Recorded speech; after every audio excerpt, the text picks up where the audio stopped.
Hello Negro. Escrito por Becky Fitzpatrick.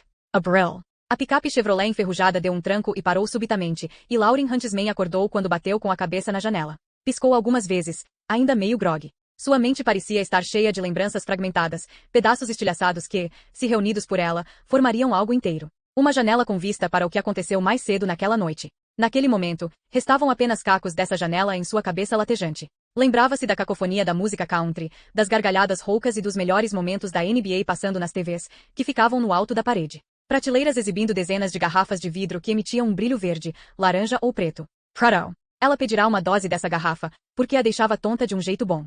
Alguém com a mão firme servirá a bebida em seu copo um instante antes de ela beber tudo de uma só vez. Mais um, pedirá, com a voz rouca, batendo com o copo vazio no balcão. Lembrava-se de balançar o quadril junto ao corpo do cowboy, em uma dança lenta. Tinha roubado o chapéu dele. Ficava melhor nela. Um chapéu Stetson preto para combinar com seu vestido preto minúsculo, a bebida preta e seu mau humor sombrio, que, felizmente, era difícil de manter em uma espelunca brega como aquela, uma joia rara entre os bares no mundo snob e pretensioso de Jackson Hole, Wyoming, onde passava as férias com a família. Tinha escapado furtivamente, e, além do mais, seus pais nunca a encontrariam ali. Aquele pensamento era uma luz brilhando no horizonte. Em pouco tempo estaria tão embriagada que nem lembraria como eles eram. Os olhares de reprovação riscavam suas lembranças, como tinta fresca escorrendo em uma tela. Pinchara. Core Arte. Ela tentará escapar para um mundo de calças jeans respingadas de tinta, dedos manchados e autoconhecimento, mas eles foram atrás dela e acabaram com seus sonhos. Não queriam uma artista de espírito livre na família. Queriam uma filha com um diploma de Stanford. Se eles realmente a amassem, ela não precisaria usar vestidos baratos e apertados, que deixavam a mãe enfurecida, nem se dedicar com afinco a causas que desafiavam o egoísmo e a moral rígida e aristocrática do pai. Ela quase desejou que a mãe estivesse ali para vê-la dançando, para vê-la deslizando pela perna do cowboy, roçando o corpo no dele, quadril com quadril, murmurando no ouvido dele as coisas mais sacanas em que poderia pensar. Só pararam de dançar quando ele foi até o bar pegar mais uma bebida para ela. Lauren podia jurar que dessa vez o gosto era diferente. Ou talvez estivesse tão bêbada que tenha imaginado aquele amargor. Ele perguntou se ela queria ir a algum lugar mais reservado. Lauren só considerou a ideia por um breve momento. Se era algo que sua mãe desaprovaria, então a resposta era óbvia. A porta do passageiro se abriu e Lauren conseguiu focar a visão por tempo suficiente para ver o cowboy. Pela primeira vez notou que o nariz dele parecia meio torto, provavelmente um troféu de alguma briga de bar. Saber que ele tinha um temperamento forte deveria fazê-la gostar ainda mais dele. Porém, estranhamente, Lauren se pegou desejando encontrar um homem que conseguisse controlar os impulsos e que não fosse dado a explosões infantis. Era o tipo de coisa civilizada que sua mãe diria. Reprimindo aquela sensação, Lauren culpou o cansaço por sua atitude irritantemente racional. Ela precisava dormir. Logo. O cowboy pegou o chapéu da cabeça dela e devolveu ao cabelo louro curto e bagunçado. Achado não é roubado. Ela quis protestar, mas não conseguia formar as palavras. Ele a pegou do banco e a colocou sobre o ombro. A parte de trás do vestido estava subindo, mas ela não conseguia fazer com que as mãos lhe obedecessem e puxassem o tecido para baixo. Sua cabeça estava tão pesada e frágil quanto um dos vasos de cristal da mãe. Estranhamente, assim que esse pensamento lhe ocorreu, sua cabeça milagrosamente ficou mais leve e pareceu sair de seu corpo, flutuando para bem longe. Não conseguia lembrar como tinha chegado ali. Tinham ido na picape? Lauren olhou para os saltos das botas do cowboy deixando marcas na neve lamacenta. O corpo dela balançava a cada passo, e o movimento estava deixando seu estômago embrulhado. O ar muito frio, misturado ao cheiro forte dos pinheiros, fazia suas narinas arderem. As correntes de um balanço rangiam na varanda e mensageiros dos ventos tocavam uma música suave na escuridão. O som a fez suspirar e estremecer. Lauren ouviu o cowboy destrancar uma porta. Tentou manter as pálpebras abertas por tempo suficiente para ter uma ligeira noção do que havia em volta. Teria que ligar para o irmão de manhã e pedir que fosse buscá-la. Supondo que soubesse lhe dizer onde estava, pensou, ironicamente. Seu irmão a levaria de volta para o chalé, repreendendo-a por ser tão imprudente e autodestrutiva, mas apareceria. Ele sempre aparecia. O cowboy a colocou de pé, segurando-a pelos ombros para ajudá-la a se equilibrar. Lauren olhou lentamente ao redor. Uma cabana. Ele a levará para uma cabana de madeira. A sala em que estavam tinha móveis rústicos de pinho, do tipo que pareceria brega em todos os lugares, menos em uma cabana. Uma porta aberta do outro lado da sala levava a uma pequena despensa com prateleiras de plástico nas paredes. O cômodo estava vazio, exceto por uma desconcertante barra de metal que ia do chão ao teto e uma câmera em um tripé, posicionada de frente para a barra. Mesmo em meio ao torpor em que Lauren estava, o medo a dominou. Ela tinha que sair dali. Algo ruim iria acontecer. Mas seus pés não se moviam. O cowboy a apoiou contra a barra. Assim que a soltou, Lauren caiu no chão. Seus sapatos altos saíram do pé quando seus tornozelos deslizaram para o lado. Ela estava bêbada demais para conseguir se levantar. Sua mente girava, e ela piscava desesperadamente, tentando encontrar a porta que levava para fora dali. Quanto mais tentava se concentrar, mais rápido a sala girava. Sentiu vontade de vomitar e virou para o lado para não sujar as roupas. Você deixou isso no bar, disse o cowboy, colocando o boné de beisebol do Cardinals na cabeça dela. Tinha sido um presente do irmão quando ela fora aceita em Stanford, algumas semanas antes. Seus pais provavelmente o haviam convencido a fazer isso. De maneira muito suspeita, o presente chegará logo depois que ela anunciará que não iria para Stanford, nem para nenhuma outra faculdade. O pai tinha ficado tão vermelho, tão sem ar, que ela teve certeza de que uma fumacinha sairia dos ouvidos dele, como nos desenhos animados. O cowboy tyro a correndidareta que Lauren trazia no pescoço, oeste dos esperos rocando o rosto dela. É valioso? Perguntou ele, examinando de perto o pingente em forma de coração. É meu, disse ela, de repente muito na defensiva. Ele até podia ter pegado o chapéu fedido de volta, mas o pingente era dela. Um presente que seus pais lhe deram na noite de seu primeiro recital de balé, 12 anos antes. Foi a primeira e única vez que eles aprovaram algo que ela decidirá fazer. Era a única coisa que a fazia pensar que, lá no fundo, eles deviam amá-la. Fora do balé, sua infância tinha sido comandada, pressionada e moldada pela vontade deles. 2 anos antes, aos 16, sua própria vontade falou mais alto. Arte, teatro, bandas indie, dança contemporânea instigante e improvisada, reuniões com ativistas políticos e intelectuais que haviam abandonado a faculdade para buscar uma educação alternativa, o que não significa que abandonaram os estudos. E um namorado com uma mente brilhante e atormentada, que fumava maconha e escrevia poesia em muros de igreja, bancos de parque, carros e na ávida alma de Lauren. Os pais tinham deixado claro o desgosto pelo novo estilo de vida da filha. E responderam com toques de recolher e cada vez mais regras, estreitando as paredes do confinamento, sufocando-a e tirando sua liberdade. Rebelar-se contra eles foi a única maneira que Lauren encontrou de enfrentá-los. Chorou escondido quando largou o balé, mas precisava feri-los de alguma forma. Eles não tinham o direito de escolher o que iriam amar na filha. Ou demonstrava por ela amor incondicional ou a perderiam completamente. Aquelas eram suas condições. Aos 18 anos, Lauren tinha uma determinação de aço. É meu, repetiu. Precisou se concentrar o máximo que pôde para falar. Tinha que conseguir seu pingente de volta, e precisava sair dali. Sabia disso? Mas uma estranha sensação havia se apoderado de seu corpo. Era como se estivesse assistindo aquela cena sem, no entanto, sentir qualquer emoção. O cowboy pendurou o cordão com o pingente na maçaneta da porta e, com as mãos livres, amarrou os pulsos dela com uma corda áspera. Lauren estremeceu quando ele deu o nó. Ele não podia fazer isso com ela, pensou, distante. Lauren tinha concordado em ir até ali com ele, mas não em se submeter àquilo. Solta, disse ela com a voz arrastada, uma tentativa fraca e nada convincente de exigir alguma coisa, o que fez seu rosto arder de humilhação. Ela amava a linguagem, amava cada palavra que havia dentro de si, viva e pulsante, cuidadosamente escolhida, empoderadora. Queria sacar essas palavras do bolso agora, mas, quando procurou lá no fundo, encontrou fios soltos, um buraco. As palavras tinham caído de sua cabeça confusa. Jogou os ombros para a frente inutilmente. Ele a amarrara a barra. Como ela iria recuperar o cordão? A ideia de perdê-lo fez o pânico se instalar em seu peito. Se ao menos seu irmão tivesse retornado à ligação. Ela havia deixado uma mensagem dizendo que ia sair para beber naquela noite, queria testá-lo. Ela o testava constantemente, quase todos os fins de semana, mas aquela era a primeira vez que ele ignorava sua ligação. Queria saber se ele se preocupava com ela o suficiente para impedi-la de fazer uma bobagem. Será que tinha finalmente desistido dela? O cowboy estava saindo. Quando chegou à porta, levantou um pouco o chapéu preto, revelando os olhos azuis presunçosos e vorazes. Lauren percebeu então a grandeza de seu erro. Ele nem sequer gostava dela. Será que iria chantageá-la com fotos comprometedoras? Era esse o motivo da câmera? Ele devia saber que seus pais pagariam qualquer preço por elas. Tenho uma surpresa para você no barracão de ferramentas, lá atrás, disse ele, lentamente. Não vá a lugar algum, ouviu? A respiração dela ficou rápida e irregular. Lauren queria dizer o que achava da surpresa dele, mas suas pálpebras se fecharam ainda mais, e a cada tentativa levava mais tempo para abri-las. Começou a chorar. Já ficará bêbada antes, mas nunca daquele jeito. Ele lhe dera alguma coisa. Devia ter colocado alguma droga em sua bebida. A droga a deixava exausta e ela se sentia pesada. Roçou a corda contra a barra. Ou ao menos tentou. Seu corpo todo estava pesado de sono. Ela precisava lutar contra isso. Algo terrível iria acontecer quando ele voltasse. Tinha que convencê-lo a desistir.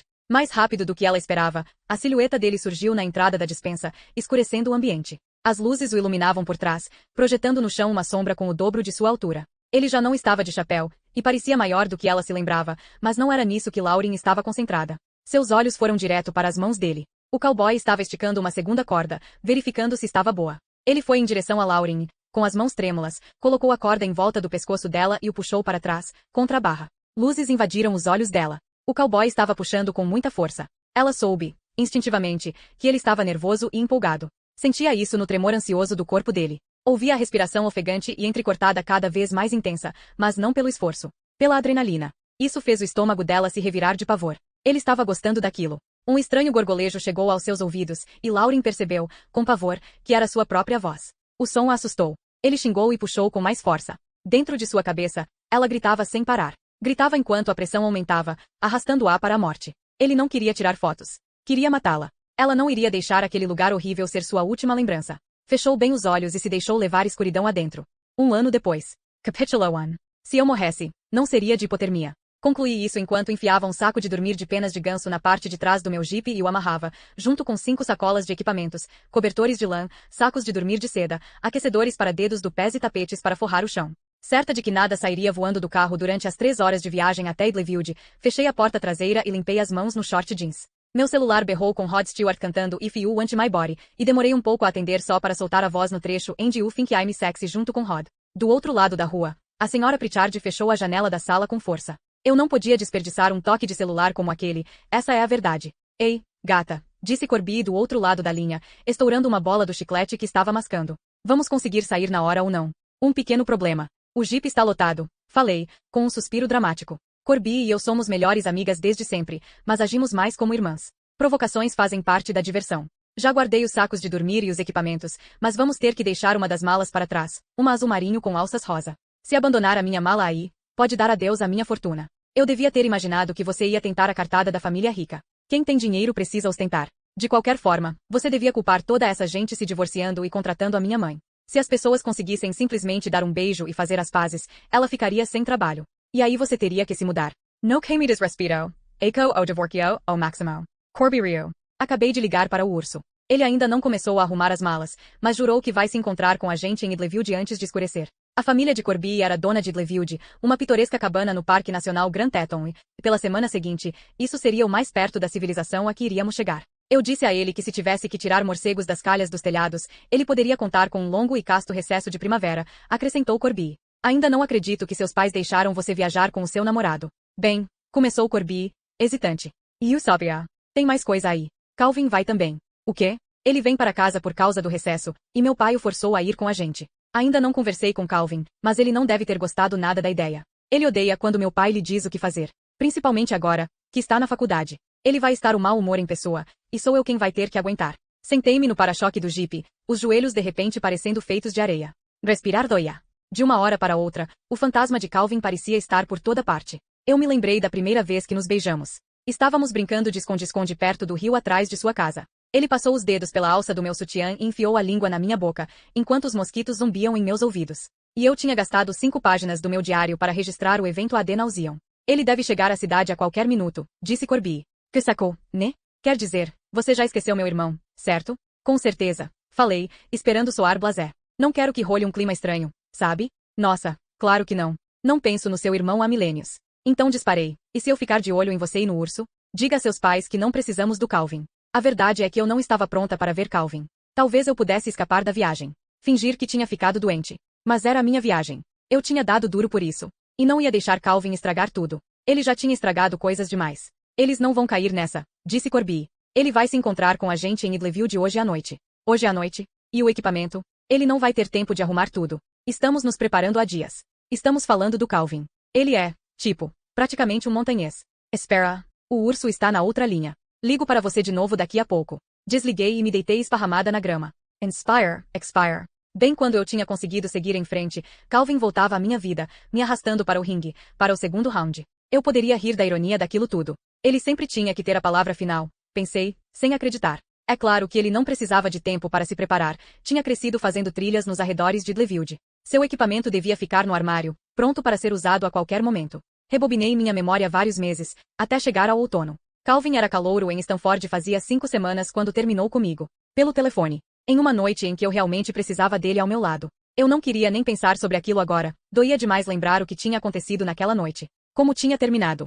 Depois, com pena de mim, Corby tinha, estranhamente, concordado em me deixar planejar nosso recesso de primavera do último ano, tentando me animar. Nossas duas outras melhores amigas, Rachel e Emily, I am para o Hawaii. Corby e eu conversamos sobre passar essas miniférias com elas nas praias de Oahu, mas devo adorar me castigar, porque disse adiós, Havaí e decidi que, em vez disso, faríamos trilha pelas montanhas Tetons. Se Corby percebeu por que escolhi esse lugar, teve a sensibilidade de não tocar no assunto. Eu sabia que o recesso de primavera de Calvin iria coincidir com o nosso, assim como sabia que ele adorava fazer trilhas e acampar nas Tetons. Eu esperava que, quando soubesse da nossa viagem, ele se convidasse para ir junto. Desejava desesperadamente passar algum tempo com ele, e fazê-lo me ver de forma diferente e se arrepender de ter sido idiota por ter terminado comigo. Mas, após meses sem notícias dele, eu finalmente tinha entendido. Calvin não estava interessado na viagem, porque não estava interessado em mim. Ele não queria voltar. Desisti, então, de nutrir qualquer esperança de ficarmos juntos e endureci meu coração. Eu não queria mais nada com Calvin. Agora aquela viagem era só para mim. Fechei a mente para as lembranças e tentei pensar nos meus próximos passos. Calvin estava voltando para casa. Após 8 meses, eu iria vê-lo, e ele iria me ver. O que eu ia dizer? Seria estranho? É claro que seria estranho. Senti vergonha por meu pensamento seguinte ter sido tão incrivelmente fútil. Me peguei pensando se tinha engordado desde a última vez que ele me vira. Achava que não. No mínimo, as corridas e o levantamento de peso que eu havia feito em preparação para nossa viagem tinham deixado minhas pernas torneadas. Tentei me agarrar à ideia das pernas sexy, mas aquilo não estava fazendo com que eu me sentisse nem um pouco melhor. Parecia que eu ia vomitar. Não podia ver Calvin. Pensei que tivesse seguido em frente, mas toda a dor estava voltando, crescendo em meu peito. Procurei respirar fundo mais algumas vezes, me recompondo, e ouvi o rádio do Jeep ao fundo, não uma canção, mas a previsão do tempo. Fortes tempestades devem chegar à região sudeste de Idaho. Hoje à noite, a probabilidade de chuva subirá para 90%, com trovoadas e possibilidade de ventos fortes. Tirei os óculos de sol e os coloquei no alto da cabeça. Observei, com olhos semicerrados, o céu azul que se estendia de um lado a outro do horizonte. Nenhuma sombra de nuvem. Ainda assim, se estava para chover, eu queria pegar a estrada antes disso. O bom é que estávamos saindo de Idaho e seguindo, antes da tempestade, para Wyoming.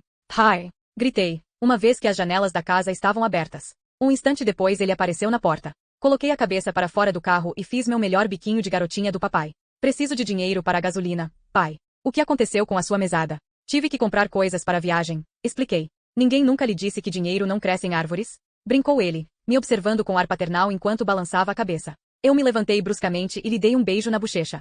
Preciso mesmo de dinheiro para a gasolina. Claro que precisa. Ele abriu a carteira com o mais suave suspiro resignado. E me deu 4 notas desbotadas e amassadas de 20. Não deixe o tanque de gasolina baixar mais do que 1/4 do volume cheio. Entendido? É difícil achar um posto lá nas montanhas. Não há nada pior do que ficar presa em algum lugar. Guardei o dinheiro no bolso e sorri de modo angelical. Melhor dormir com o celular e com um cabo de reboque embaixo do travesseiro, por garantia. Brit, estou brincando, pai, falei, rindo. Não vou ficar presa em lugar nenhum. Endireitei-me no banco do Jeep. Eu tinha baixado a capota, e o sol deixará o carro pegando fogo. Me estiquei para checar meu reflexo no espelho retrovisor. Até o fim do verão, meu cabelo estaria claro como palha, e eu ganharia umas 10 novas sardas. Tinha herdado genes alemães do meu pai e suecos da minha mãe. Chances de ficar toda vermelha por causa do sol? 100%. Peguei um chapéu no banco do passageiro e enfiei na cabeça. Droga, eu estava descalça. Um look perfeito para uma loja de conveniência. 10 minutos depois, eu estava na loja, enchendo um copo com raspadinha de framboesa. Tomei um pouco e enchi de novo. William Nessay, que estava no caixa, me olhou de cara feia. Nossa, reclamou ele. Não quer pegar mais vezes, não? Já que você ofereceu, falei, alegremente, e segurei o canudo com os lábios para encher o copo mais uma vez. Tenho que manter a lei e a ordem por aqui. Foram só 2 golinhos, Willie. Ninguém vai à falência por causa de 2 goles. Quando você ficou tão ranzinza? Desde que você começou a furtar raspadinha e fingir que não sabe usar a bomba de gasolina, me obrigando a sair e encher o tanque para você. Toda vez que você para aqui, eu tenho vontade de morrer. Francie Honoras. Não quero ficar com as mãos cheirando a gasolina. E você é mesmo muito bom com a bomba, Willie. Acrescentei, com um sorriso adulador. A prática leva à perfeição, murmurou ele. Eu estava caminhando descalça pelos corredores à procura de balas e salgadinhos, pensando que, se Willie não gostava de colocar gasolina no meu carro, ele deveria procurar outro emprego, quando escutei o sininho da porta. Não cheguei nem a ouvir os passos antes de sentir mãos quentes e calejadas cobrirem meus olhos. Adivinha quem é? Aquele cheiro familiar de sabão me fez congelar. Rezei para ele não sentir meu rosto ficar quente ao seu toque. Durante um bom tempo, não consegui encontrar minha voz, que pareceu se encolher dentro de mim, descendo dolorosamente pela garganta. Me dê uma pista, falei, esperando soar entediada. Oh, levemente irritada. Qualquer coisa, menos magoada. Like so. Gordo. Os dentes de cima terrivelmente para a frente. Aquela voz suave e provocante depois de tantos meses. Soava familiar e estranha ao mesmo tempo. Senti-lo tão perto me deixou desorientada. Tive medo de começar a gritar com ele, bem ali na loja de conveniência. E, se eu o deixasse chegar perto demais, tive medo de não gritar com ele. E eu queria gritar. Tinha passado 8 meses praticando em pensamento o que diria, e estava pronta para colocar para fora. Nesse caso, eu chutaria. Calvin Versteeg, falei, em um tom despreocupadamente educado. O desprezo em minha voz não foi programado. E eu não poderia estar mais aliviada por isso. Ele parou na minha frente e apoiou o cotovelo na prateleira. Então, abriu um sorriso malicioso. Ele desenvolvera esse charme cínico anos. Ontas. Eu caía igual a uma idiota na época, mas estava mais forte agora. Ignorei sua beleza e o olhei de cima a baixo, com ar entediado. Que parecia, Ele tinha deixado o travesseiro arrumar seu cabelo naquela manhã. Estava maior do que eu me lembrava. Nos dias mais quentes dos treinos de corrida, com o suor pingando das pontas, seu cabelo ficava escuro como um tronco de árvore. A lembrança provocou uma dor dentro de mim. Coloquei a nostalgia de lado e procurei olhar para Calvin com desinteresse. O que você quer? Perguntei. Sem pedir, ele virou o canudo da minha raspadinha de lado e se serviu. Depois limpou a boca com a mão. Me fale sobre essa história de acampar. Afastei a raspadinha para que ele não pudesse pegar. Vamos fazer uma trilha. Achei importante deixar clara a diferença. Qualquer um podia acampar. Fazer trilha exigia habilidade e coragem. Já tem tudo de que precisa, continuou ele. E umas coisinhas a mais também. Data Ambrose. Ei, uma garota precisa de brilho labial.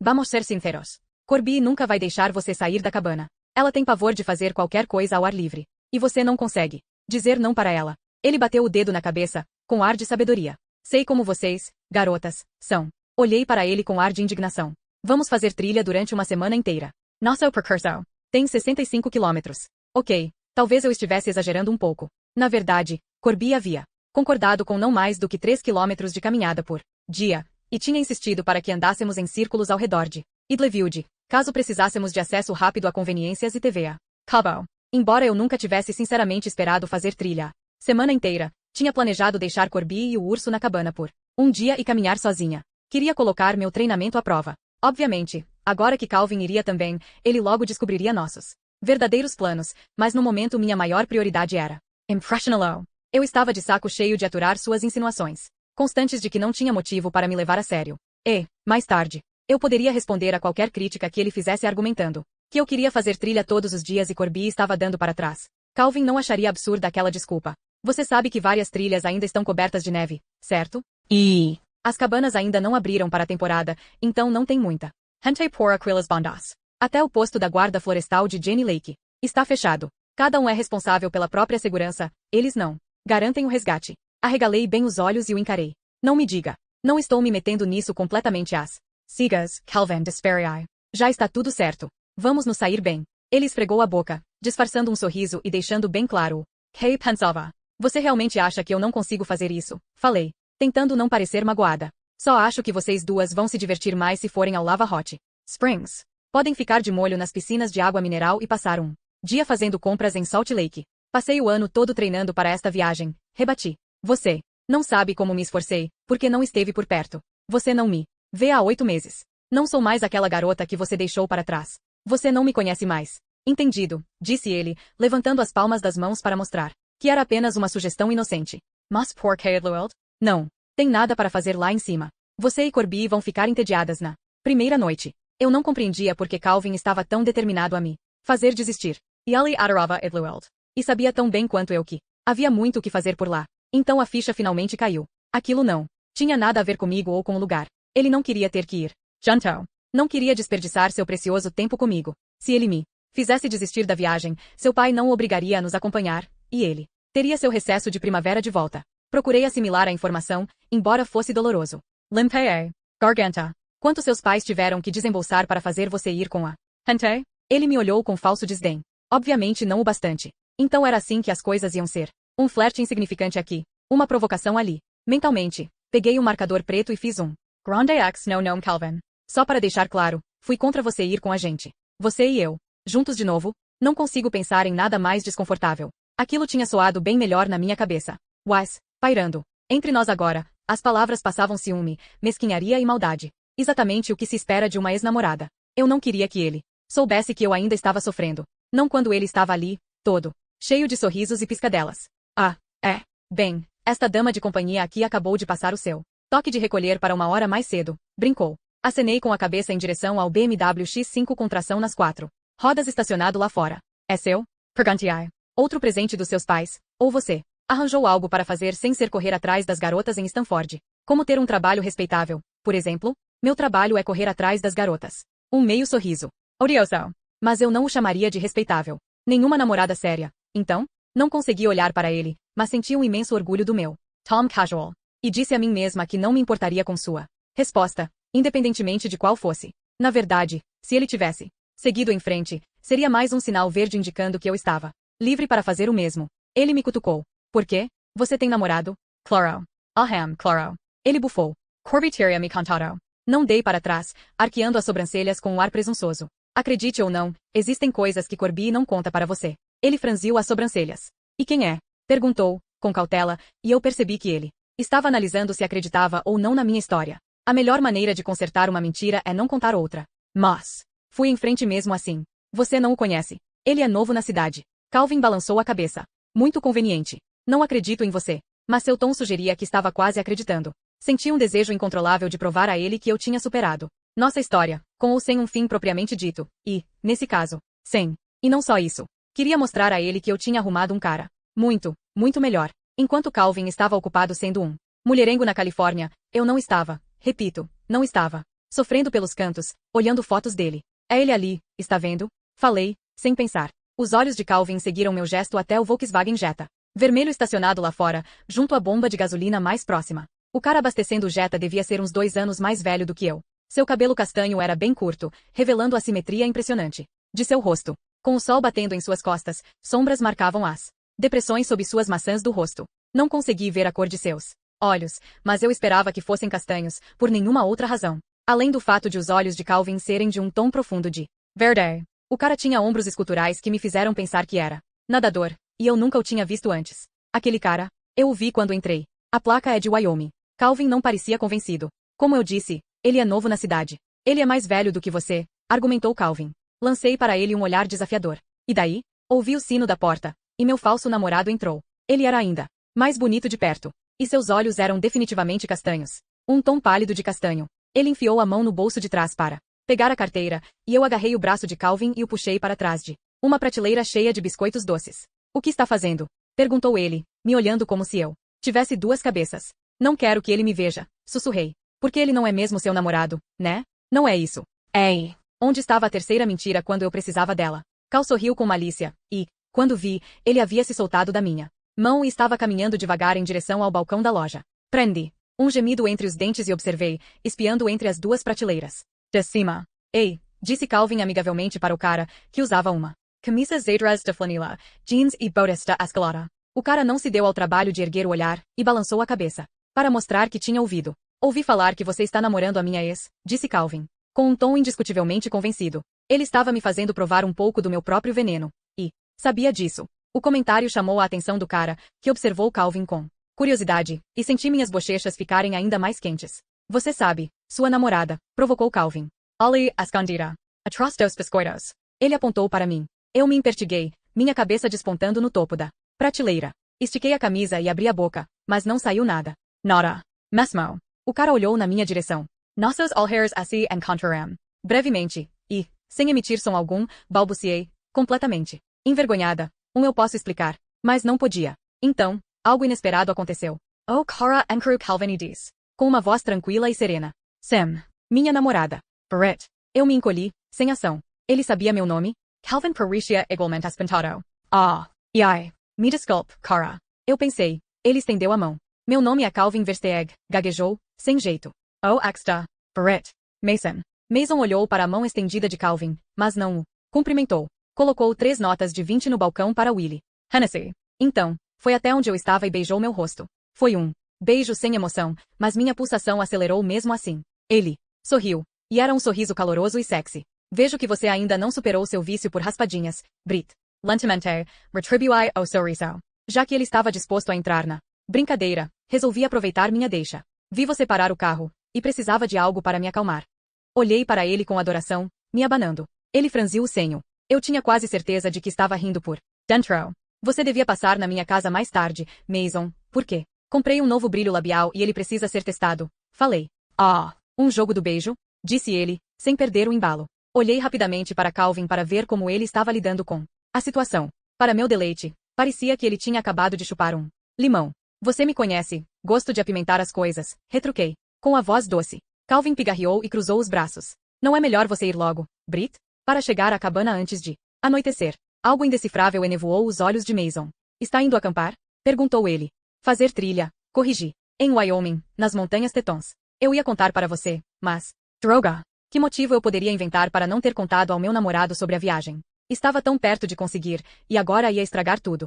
Mas não parecia importante, já que vou estar fora da cidade também e não vamos poder passar a semana juntos de qualquer maneira, completou Mason com tranquilidade. Nossos olhos se encontraram novamente. Ele não só era bonito como pensava rápido, e estava disposto a qualquer coisa, até mesmo a fingir ser o namorado de uma garota que nunca tinha visto, e, além disso, mentia espantosamente bem. Quem era aquele cara? Isso, exatamente, murmurei. Calvin inclinou a cabeça na minha direção. Quando estávamos juntos, alguma vez deixei você por uma semana sem dizer nada? Você me deixou por 8 meses, pensei, sarcasticamente. E terminou comigo na noite mais importante da minha vida. Jesus disse que devemos perdoar, mas há sempre uma exceção. A propósito, meu pai quer que você venha jantar com a gente semana que vem, falei para Mason. Calvin deixou escapar um ruído sufocado. Certa vez, quando ainda namorávamos, ele me levou para casa 5 minutos depois do toque de recolher. Tínhamos acabado de sair do carro quando vimos meu pai em pé na varanda, batendo a ponta de um taco de golfe na mão. Ele foi até o carro e bateu com o taco no capô do Ford F-150 preto do Calvin, deixando uma bela cratera redonda. Da próxima vez que a trouxer tarde para casa, vou mirar nos faróis, dissera meu pai. Não seja burro o suficiente para deixar que isso acontecer de novo. Ele não falava sério, não pra valer. Como eu era a caçula da família e a única menina, meu pai era ranziza quando se tratava dos meninos que eu namorava. Mas, na verdade, ele era um velho urso adorável. Mesmo assim, Calvin nunca mais desrespeitou o toque de recolher. E nunca foi convidado para jantar. Diga ao seu pai que eu adoraria mais algumas dicas de pesca com mosca, disse Mason, mantendo nossa farsa. Milagrosamente, ele também adivinhou o esporte preferido do meu pai. Toda aquela história estava começando a ficar estranha. Ah, e mais uma coisa, Brit. Ele passou a mão pelo meu cabelo, tirando-o do ombro. Fiquei completamente imóvel, seu toque congelando o ar dentro de mim. Tom cuidado. As montanhas são perigosas nesta época do ano. Fiquei olhando espantada até ele sair do posto de gasolina com o carro e ir embora. Ele sabia meu nome. Tinha me tirado de uma enrascada. Ele sabia meu nome. Tudo bem, estava impresso no peito da minha camisa roxa do acampamento de música, mas Calvin não tinha notado isso. Pensei que você estivesse mentindo, disse Calvin, pasmo. Dei a Willie uma nota de 5 para pagar a raspadinha e guardei o troco. Por mais gratificante que essa conversa tenha sido, eu provavelmente devia fazer algo mais produtivo. Falei. Como arranhar aquele seu BMW? É bonito demais. Assim como eu. Ele ergueu as sobrancelhas de forma esperançosa. Enchi minhas bochechas de raspadinha, fingindo que ia cuspir. Ele pulou e, para minha satisfação, finalmente tirou o sorriso arrogante do rosto. Vejo você hoje à noite em Idlefield, gritou Calvin para mim enquanto eu saía da loja. Levantei o polegar em resposta. O dedo do meio teria sido muito óbvio. Quando passei pelo BMW de Calvin no estacionamento, notei que as portas estavam destrancadas. Olhei para trás para ter certeza de que ele não estava me vendo, então tomei uma decisão repentina. Entrei pela porta do passageiro, desalinhei seu espelho retrovisor, derramei raspadinha nos tapetes e roubei sua preciosa coleção de CDs do porta-luvas. Foi um comportamento meio baixo, mas fez com que eu me sentisse um pouco melhor. Eu devolveria os CDs à noite, depois de ter arranhado alguns dos seus preferidos.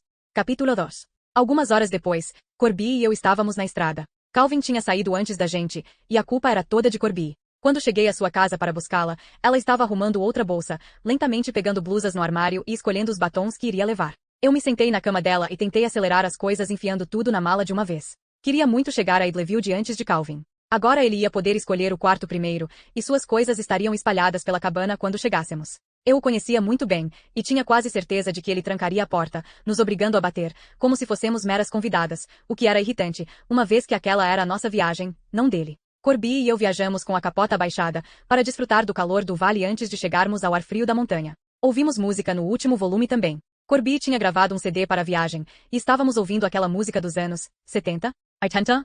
Hey Dizia, get out of my dreams, get into my car. O rosto presunçoso de Calvin não saía da minha cabeça, e aquilo me incomodava. Eu acreditava piamente no ditado finja até que seja verdade, então estampei um sorriso no rosto enquanto Corby tentava alcançar as notas mais agudas da música. Depois de uma rápida parada para comprar mais Red Bull, deixamos para trás pastagens de cavalo e quintas verdejantes, as fileiras de mudas de milhos unindo, se transformando em um borrão, e começamos a subir. A rodovia se estreitou, pinheiros e álamos amontoando-se no acostamento. O ar correndo pelo meu cabelo era frio e puro. Flores silvestres brancas e azuis brotavam do chão, e o mundo agora tinha um cheiro forte e terroso. Desci meus óculos de sol até o nariz e sorri. Minha primeira viagem sem meu pai ou meu irmão mais velho, Ian. Não ia permitir que Calvin estragasse isso. Não ia deixá-lo estragar meu humor e não ia deixá-lo arruinar minhas férias nas montanhas. Ele que se dane. Ele que se dane, porque eu vou me divertir. Parecia um bom mantra para a semana. O céu era de um azul tão ofuscante que fazia a vista doer. O sol refletia no para-brisa quando fazíamos uma curva. Pisquei para conseguir enxergar melhor, e então avistei os cumes glaciais brancos da cordilheira Teton projetando-se à distância. Picos verticais e pronunciados se erguiam até o céu como pirâmides com neve no topo. Era fascinante e irresistível, a vastidão de árvores, encostas e céu. Corby se inclinou para fora da janela com seu iPhone para tirar uma foto melhor. Ontem à noite eu sonhei com a garota que foi morta por andarilhos nas montanhas, contou ela. É guia da rafting? Macy O'Keefe. Eu me recordava do nome dela aparecendo nos noticiários. Ela era muito inteligente e tinha conseguido uma bolsa integral na Universidade de Georgetown. Havia desaparecido no início de setembro do ano passado. Você não tem medo de algo assim acontecer com a gente? Não, respondi, assertiva. Ela desapareceu muito longe do lugar para onde vamos. E não há nenhuma prova de que tenha sido mesmo morta por andarilhos. Isso é só o que as pessoas acham. Talvez ela tenha se perdido. De qualquer forma, ainda é muito cedo para encontrarmos vagabundos acampados perto do rio. E vamos estar lá no alto das montanhas, ainda por cima. Ninguém vai até lá. Sim, mas é um pouco assustador. Isso aconteceu no ano passado. E foi só uma garota. É. E quanto a Lauren Huntsman, a socialite que apareceu em todos os jornais no ano passado? Argumenta Corby. Corby. Pare com isso. Sério. Você sabe quantos milhares de pessoas vêm às montanhas e voltam para casa a salvo?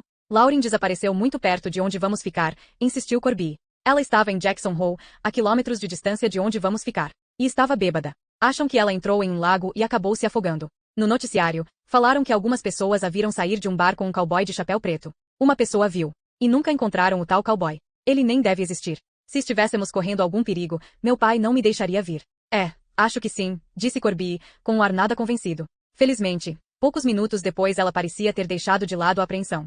Daqui a 2 horas estaremos assando marshmallows em Idlefield, disse, animada com a cúpula azul do céu. Os Versteeg eram donos de Idlefield desde que eu me entendia por gente. Estava mais para uma casa do que para uma cabana. 3 chaminés de pedra despontavam de um telhado triangular. Tinha 6 quartos, 7, contando com o sofá-cama no porão, ao lado das mesas de totó e sinuca, uma varanda no segundo andar, janelas impressionantes e cantinhos confortáveis espalhados pela casa. Embora os Versteeg às vezes passassem o Natal em Idlefield, o Sr. Versteeg tinha tirado licença de piloto e comprado um helicóptero monomotor para subir a montanha, uma vez que a maioria das estradas ficava coberta de neve e fechada até a primavera. Eles a usavam quase que exclusivamente como uma casa de veraneio, e tinham coberto o entorno com grama e construído uma banheira de hidromassagem, uma quadra de badminton e um braseiro de pedra entre espreguiçadeiras. 2 anos antes, eu tinha passado o Natal em Idlefield com a família de Corby, mas isso não aconteceu ano passado. Calvin tinha ido passar o feriado na casa de um de seus colegas da faculdade, e Corby e os pais tinham ido esquiar no Colorado, deixando a casa vazia. Eu nunca havia visitado Idlefield sem o Sr. e a Sra. Versteeg. Não conseguia imaginar o lugar sem o olhar atento do Sr. Versteeg nos seguindo como uma sombra. Dessa vez éramos só nós, os jovens. Sem adultos e sem regras. 1 ano antes, ficar a sós com Calvin por uma semana teria parecido proibido e perigoso, uma fantasia secreta que se tornava realidade. Agora eu não sabia o que esperar. Não sabia o que dizer a ele quando nos esbarrássemos no corredor. E me perguntava se ele temia isso tanto quanto eu. Pelo menos nosso primeiro e incômodo desentendimento já havia ficado para trás. Tem algum chiclete? Perguntou Corby, e, antes que pudesse detê-la, ela abriu meu porta-luvas, deixando a coleção de CDs de Calvin cair. Ela pegou os CDs e os observou, intrigada. Isso não é do meu irmão? Eu tinha sido pega. O melhor era confessar tudo. Peguei no carro dele hoje de manhã no posto de gasolina. Ele foi um babaca. Eu tinha todo o direito de fazer isso. Não se preocupe, vou devolver. Você tem certeza de que está bem com essa coisa toda do Calvin? Perguntou Corby, claramente achando estranho eu ter roubado os CDs. Para mim ele é só um mané, mas fico lembrando que vocês, sei lá, ficaram juntos. Ou coisa do tipo. Podemos conversar sobre isso o quanto quiser, só não fale dos beijos. A ideia de alguém trocando saliva com meu irmão, principalmente você, me dá vontade de vomitar. Ela enfiou o dedo na garganta para dar ênfase. Nossa, ele é passado para mim, sem dúvida. O que era uma grande mentira. Eu não tinha superado Calvin. O falso namorado que me senti compelida a inventar provava isso. Antes daquela manhã, eu realmente acreditava que tinha deixado isso para trás, mas, quando vi Cal, minhas emoções reprimidas vieram à tona. Eu detestava ainda sentir algo por ele, mesmo que fosse uma emoção tão negativa. Detestava que ele ainda tivesse o poder de me magoar. Eu tinha tantas lembranças ruins ligadas a Calvin. Será que Corby não se lembrava de que ele havia terminado comigo na noite da festa de volta às aulas? Eu tinha um vestido, reservas para jantar no Ruby Tuesday, e havia pagado a minha parte e a dele do aluguel da limusine. E ainda estava concorrendo à rainha do baile. Tinha sonhado milhares de vezes com isso. Eu, no meio do campo de futebol, com a coroa na cabeça e sorrindo, enquanto a multidão aplaudia e gritava. Pensava em como seria depois, dançando nos braços de Calvin. Tínhamos combinado de nos encontrar na minha casa às 8, e, quando deu 8:30 e nada do Cal aparecer, fiquei preocupada, cogitando que talvez ele pudesse ter sofrido um acidente. Eu sabia que o voo não estava atrasado, tinha acompanhado o trajeto pela internet. O restante do grupo partirá para o baile na limusine, e eu estava prestes a cair no choro. E então o telefone tocou. Calvin não havia nem saído da Califórnia. Tinha esperado até o último minuto para ligar, e não se preocupou em sequer fingir que se sentia culpado. Com uma voz tranquila e despreocupada, me disse que não estava a caminho. E você esperou até agora para me dizer? Perguntei. Eu estava cheio de coisas na cabeça. Isso é tão típico. Você não me liga há semanas. Não retorna minhas ligações há dias. Calvin não era mais o mesmo desde que fora para a faculdade. Era como se tivesse tomado gosto pela liberdade, e tudo houvesse mudado. Eu já não era prioridade para ele. Eu deveria saber que você faria algo assim, disparei, segurando as lágrimas. Ele não viria. Eu não tinha um par para o baile. Você está monitorando a frequência das minhas ligações? Não sei se gosto disso, Brit. Sério? Você está querendo inverter as coisas e me colocar no papel de vilã da história? Você sabe o quanto está me desapontando agora? Você é exatamente como meu pai, sempre reclamando, dizendo que não sou bom o suficiente, disse ele, na defensiva. Você é um idiota. Talvez seja melhor a gente não continuar junto, acrescentou ele, duramente. Talvez seja melhor mesmo. A pior parte foi ter ouvido música alta e um programa de esportes qualquer ao fundo. Ele estava em um bar. Eu tinha criado tantas expectativas para aquela noite, e ele estava enchendo a cara. Bati o telefone e comecei a chorar. Aquelas lembranças estavam começando a me deixar mal-humorada. Eu realmente gostaria de não ter que falar sobre Calvin. Aquilo estava arruinando minha determinação em ser uma pessoa mais positiva. Seria muito mais fácil fingir que estava feliz se eu não tivesse que gastar todas as minhas energias para convencer o mundo inteiro de que eu estava ótima, incrivelmente ótima. Não vai ser estranho com ele por perto? Prashanu Corby. Não seja ridícula. Ela estreitou os olhos, desconfiada. Você não vai aproveitar a oportunidade para ficar com ele de novo, né? Credo. Por favor, nem ouse me perguntar isso outra vez. Mas a ideia tinha passado pela minha cabeça. Muitas vezes. E se Calvin desse em cima de mim? Não era improvável. Corby e o urso ficariam se agarrando a todo momento, o que me deixaria sozinha com Calvin. Não me surpreenderia se ele tentasse alguma coisa. Ou seja, eu tinha que decidir logo se iria deixar que algo acontecesse. Talvez, se visse que ele realmente tinha seguido em frente, eu até deixasse pra lá. Mas o jeito que ele havia olhado para mim na loja de conveniência quando eu estava flertando com Mason. Se aquilo não fosse arrependimento, eu não sabia o que era. Mas, dessa vez, decidi que iria fazê-lo lutar por mim. Ele havia me humilhado, e teria que se esforçar para me reconquistar. Eu não aceitaria de volta até ele ter sofrido o suficiente. Até ter rastejado e ido um pouco além. Calvin sabia que eu não era de trair ninguém, o que iria facilitar as coisas para o meu lado. Eu me divertiria um pouco com ele e depois o largaria, alegando que me sentia péssima por trair o meu falso namorado. Sabe o que dizem sobre vingança? Em breve, Calvin saberia também. Feliz por finalmente ter um plano, me afundei no banco, me sentindo presunçosamente triunfante e pronta para a longa semana que tinha pela frente. Corby abriu o porta-CDs, mas antes que pudesse dar uma olhada no que havia dentro, notou um papel dobrado na parte da frente. Uau, dê uma olhada nisso. Olhei para o lado. Ela estava segurando um mapa topográfico do Parque Nacional Grand Teton, do tipo que se consegue em um posto da guarda florestal, mas aquele tinha anotações por toda parte com a letra de Calvin. Estava dobrado uma vez ao meio, e depois outra, e a coloração estava desbotada, as bordas desgastadas. Calvin claramente tinha usado bastante aquele mapa. Calvin marcou as melhores trilhas para caminhadas, disse Corby. Olhe só até onde ele já foi. Tem anotações em todos os cantos. Ele deve ter levado anos para fazer isso. Sei que eu sempre impliquei por ele ser todo nerd com essas coisas de vida ao ar livre, mas isso até que é legal. Crossover? Peguei o mapa, abrindo-o em cima do volante e olhando ao mesmo tempo para o papel e para a estrada. Calvin tinha marcado mais do que trilhas para caminhadas. O mapa estava coberto de anotações detalhadas sobre trilhas de snowmobile, estradas não asfaltadas, abrigos de emergência, uma central da guarda florestal, pontos pitorescos interessantes, áreas de caça, lagos e riachos não poluídos, e passagens de animais selvagens. Idlefield também estava marcada. Se alguém se perdesse durante uma trilha, o mapa seria uma ferramenta de sobrevivência muito útil. Ainda estávamos muito longe para encontrar nossa localização no mapa de Calvin, mas eu pensava seriamente em ficar com aquele mapa e abandonar as anotações menos precisas do Sr. Versteeg quando chegássemos mais perto. Você precisa devolver este mapa para o Calvin, insistiu Corby. Dobrei novamente o mapa e o enfiei no bolso de trás do short. Um guia meticulosamente detalhado como aquele devia valer alguma coisa para ele. Eu até iria devolvê-lo. Mas antes ia fazer Calvin penar um pouco. 30 minutos depois, o CD que Corby tinha gravado chegou ao fim com Every Day is a Winding Road, da Sheryl Crow. A estrada estava mais íngreme ainda, e subíamos em zigue-zague. Os acostamentos desapareciam do nada, e eu tive que chegar mais para frente no banco para me concentrar em cada curva fechada que fazíamos. Uma curva equivocada e perderíamos o controle e cairíamos pela ribanceira. Perceber isso era ao mesmo tempo empolgante e apavorante. Será que vai chover?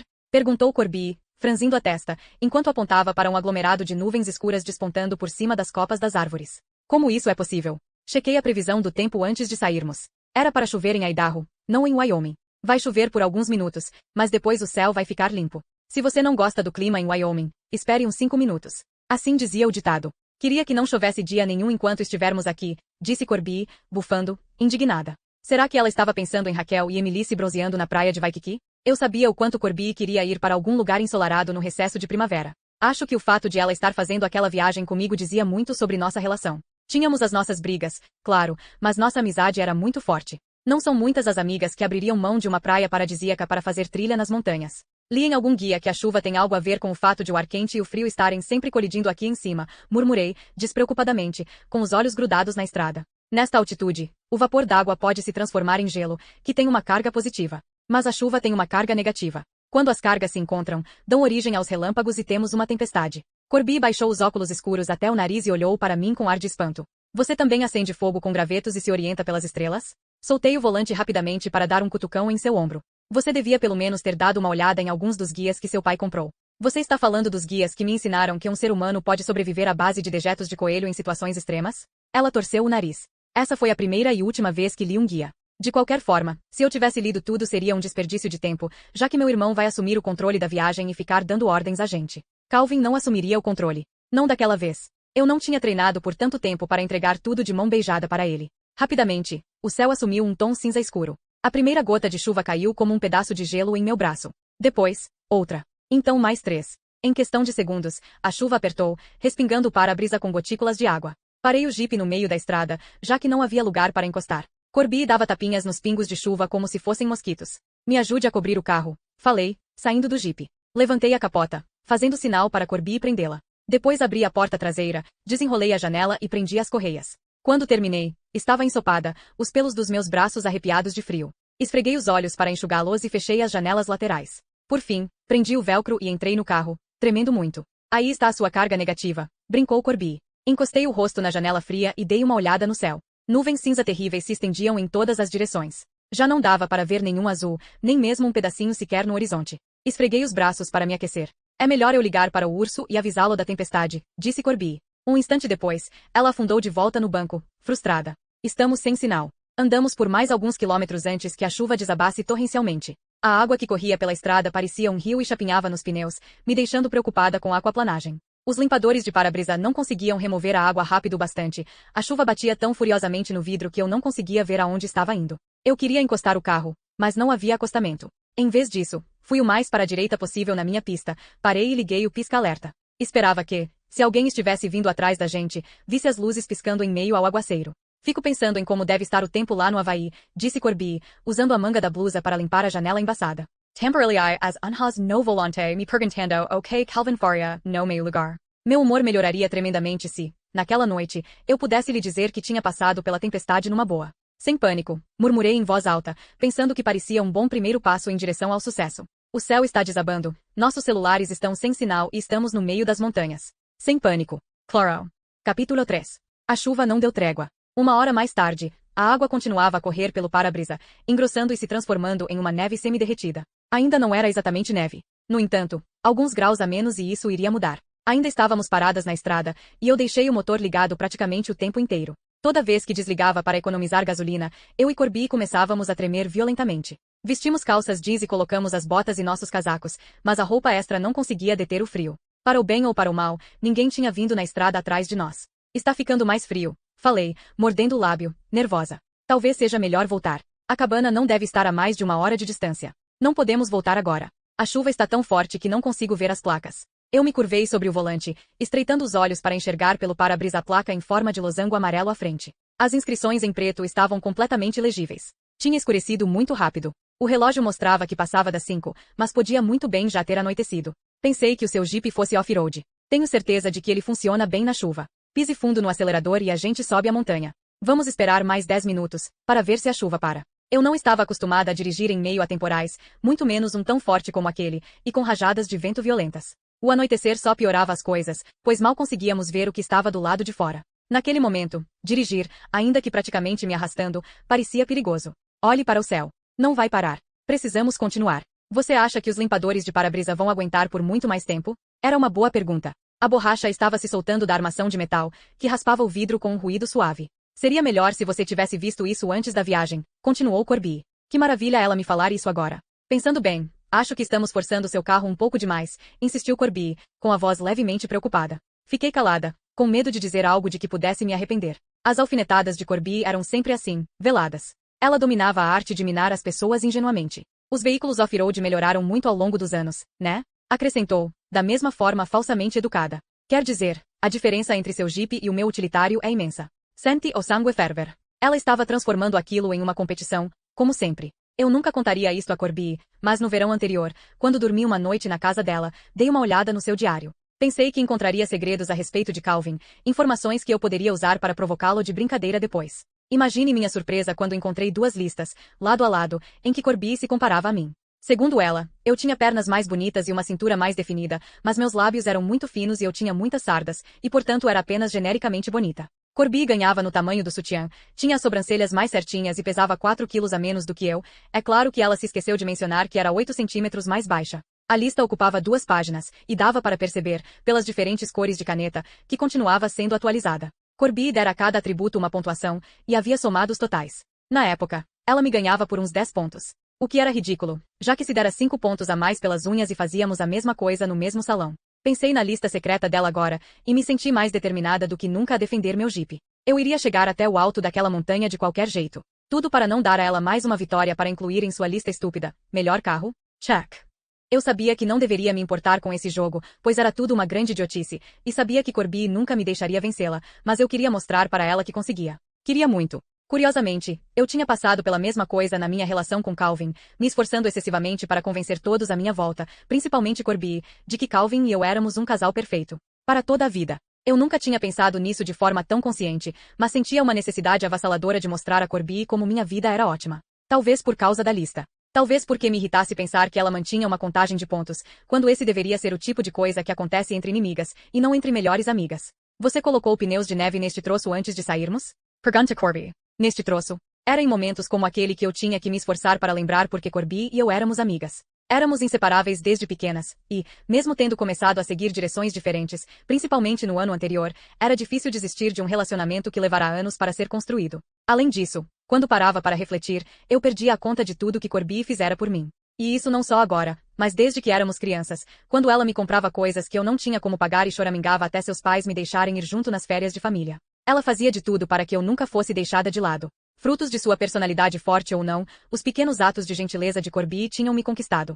E ainda era assim. Estávamos definitivamente mais para irmãs do que amigas, amávamos uma outra, embora nem sempre gostássemos uma da outra. E estávamos sempre juntas. Raquel e Emily não haviam desistido de viajar para a praia para fazer trilha nas montanhas, mesmo sabendo que eu precisava disso. Mas Corby não pensara duas vezes. Bem, quase isso. Não era para nevar, retruquei. Seus pais disseram que as estradas até Idlefield estariam limpas. Corby soltou um longo suspiro, fazendo beicinho, e cruzou as pernas, impaciente. Bem, agora que estamos presas aqui, acho que vamos ter que esperar o urso vir nos resgatar. Você está insinuando que é culpa minha estarmos presas aqui? Não posso controlar o tempo. Ela se virou para mim. Tudo o que eu disse é que estamos presas, você é que está exagerando. Mesmo que eu estivesse insinuando que este jipe não foi feito para um tempo como esse, estaria dizendo a verdade, certo? Você está toda estressadinha porque eu tenho razão.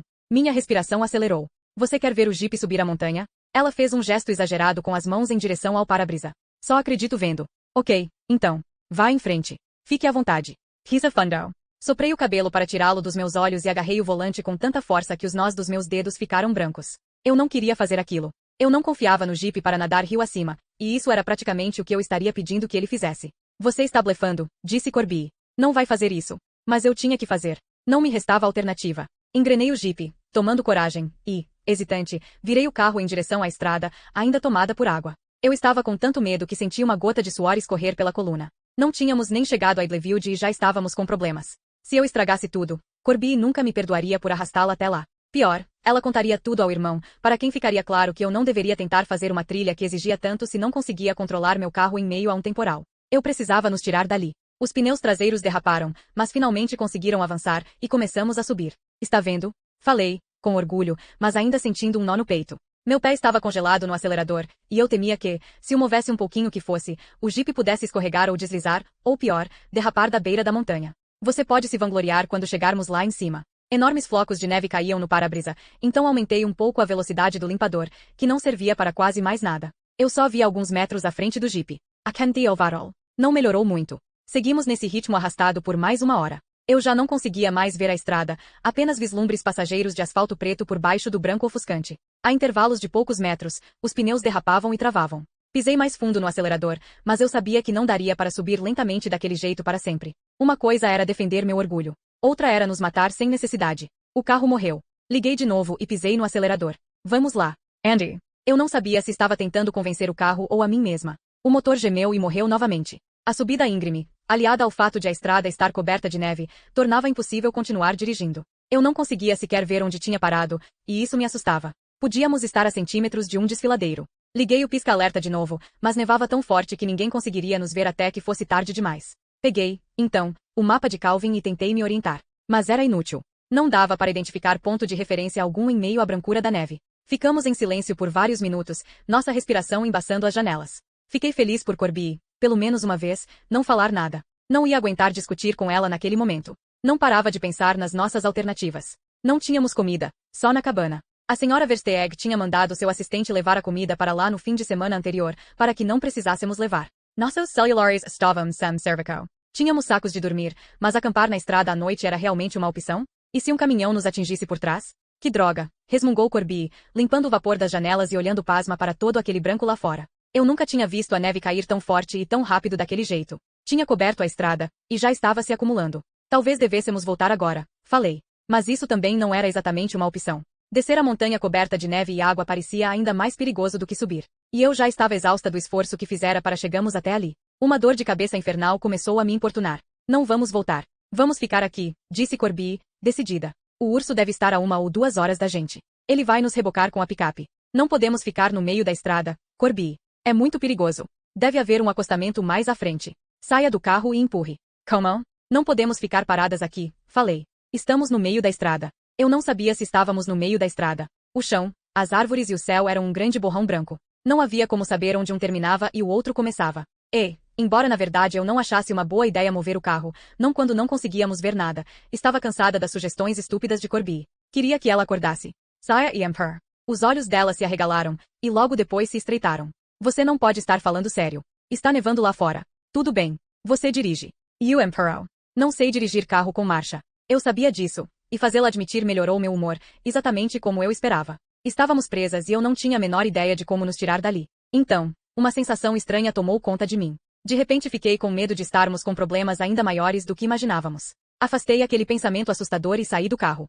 Na mesma hora, o vento e a neve fustigaram minha pele. Procurei meu gorro de esqui de lã nos bolsos do casaco.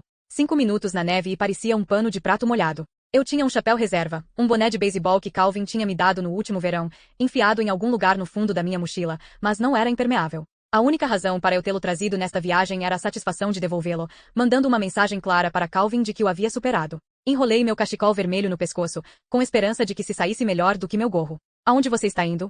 Gritou Corby pela porta aberta. Não podemos dormir aqui. Se deixarmos o jipe ligado a noite toda, vamos ficar sem gasolina. Se não ligarmos o aquecedor, vamos congelar. Eu olhava bem dentro dos olhos dela, para ter certeza de que minha amiga entendia o que eu estava dizendo. Eu mesma mal entendia. A ideia de que podíamos estar em perigo parecia vagar sem rumo no fundo da minha mente. A ficha não queria cair. Eu ficava pensando no meu pai. Será que ele sabia que estava nevando nas montanhas? Ele podia estar em sua picape agora, vindo nos resgatar. Não estávamos correndo perigo de verdade, porque meu pai viria nos salvar, mas como ele iria nos encontrar?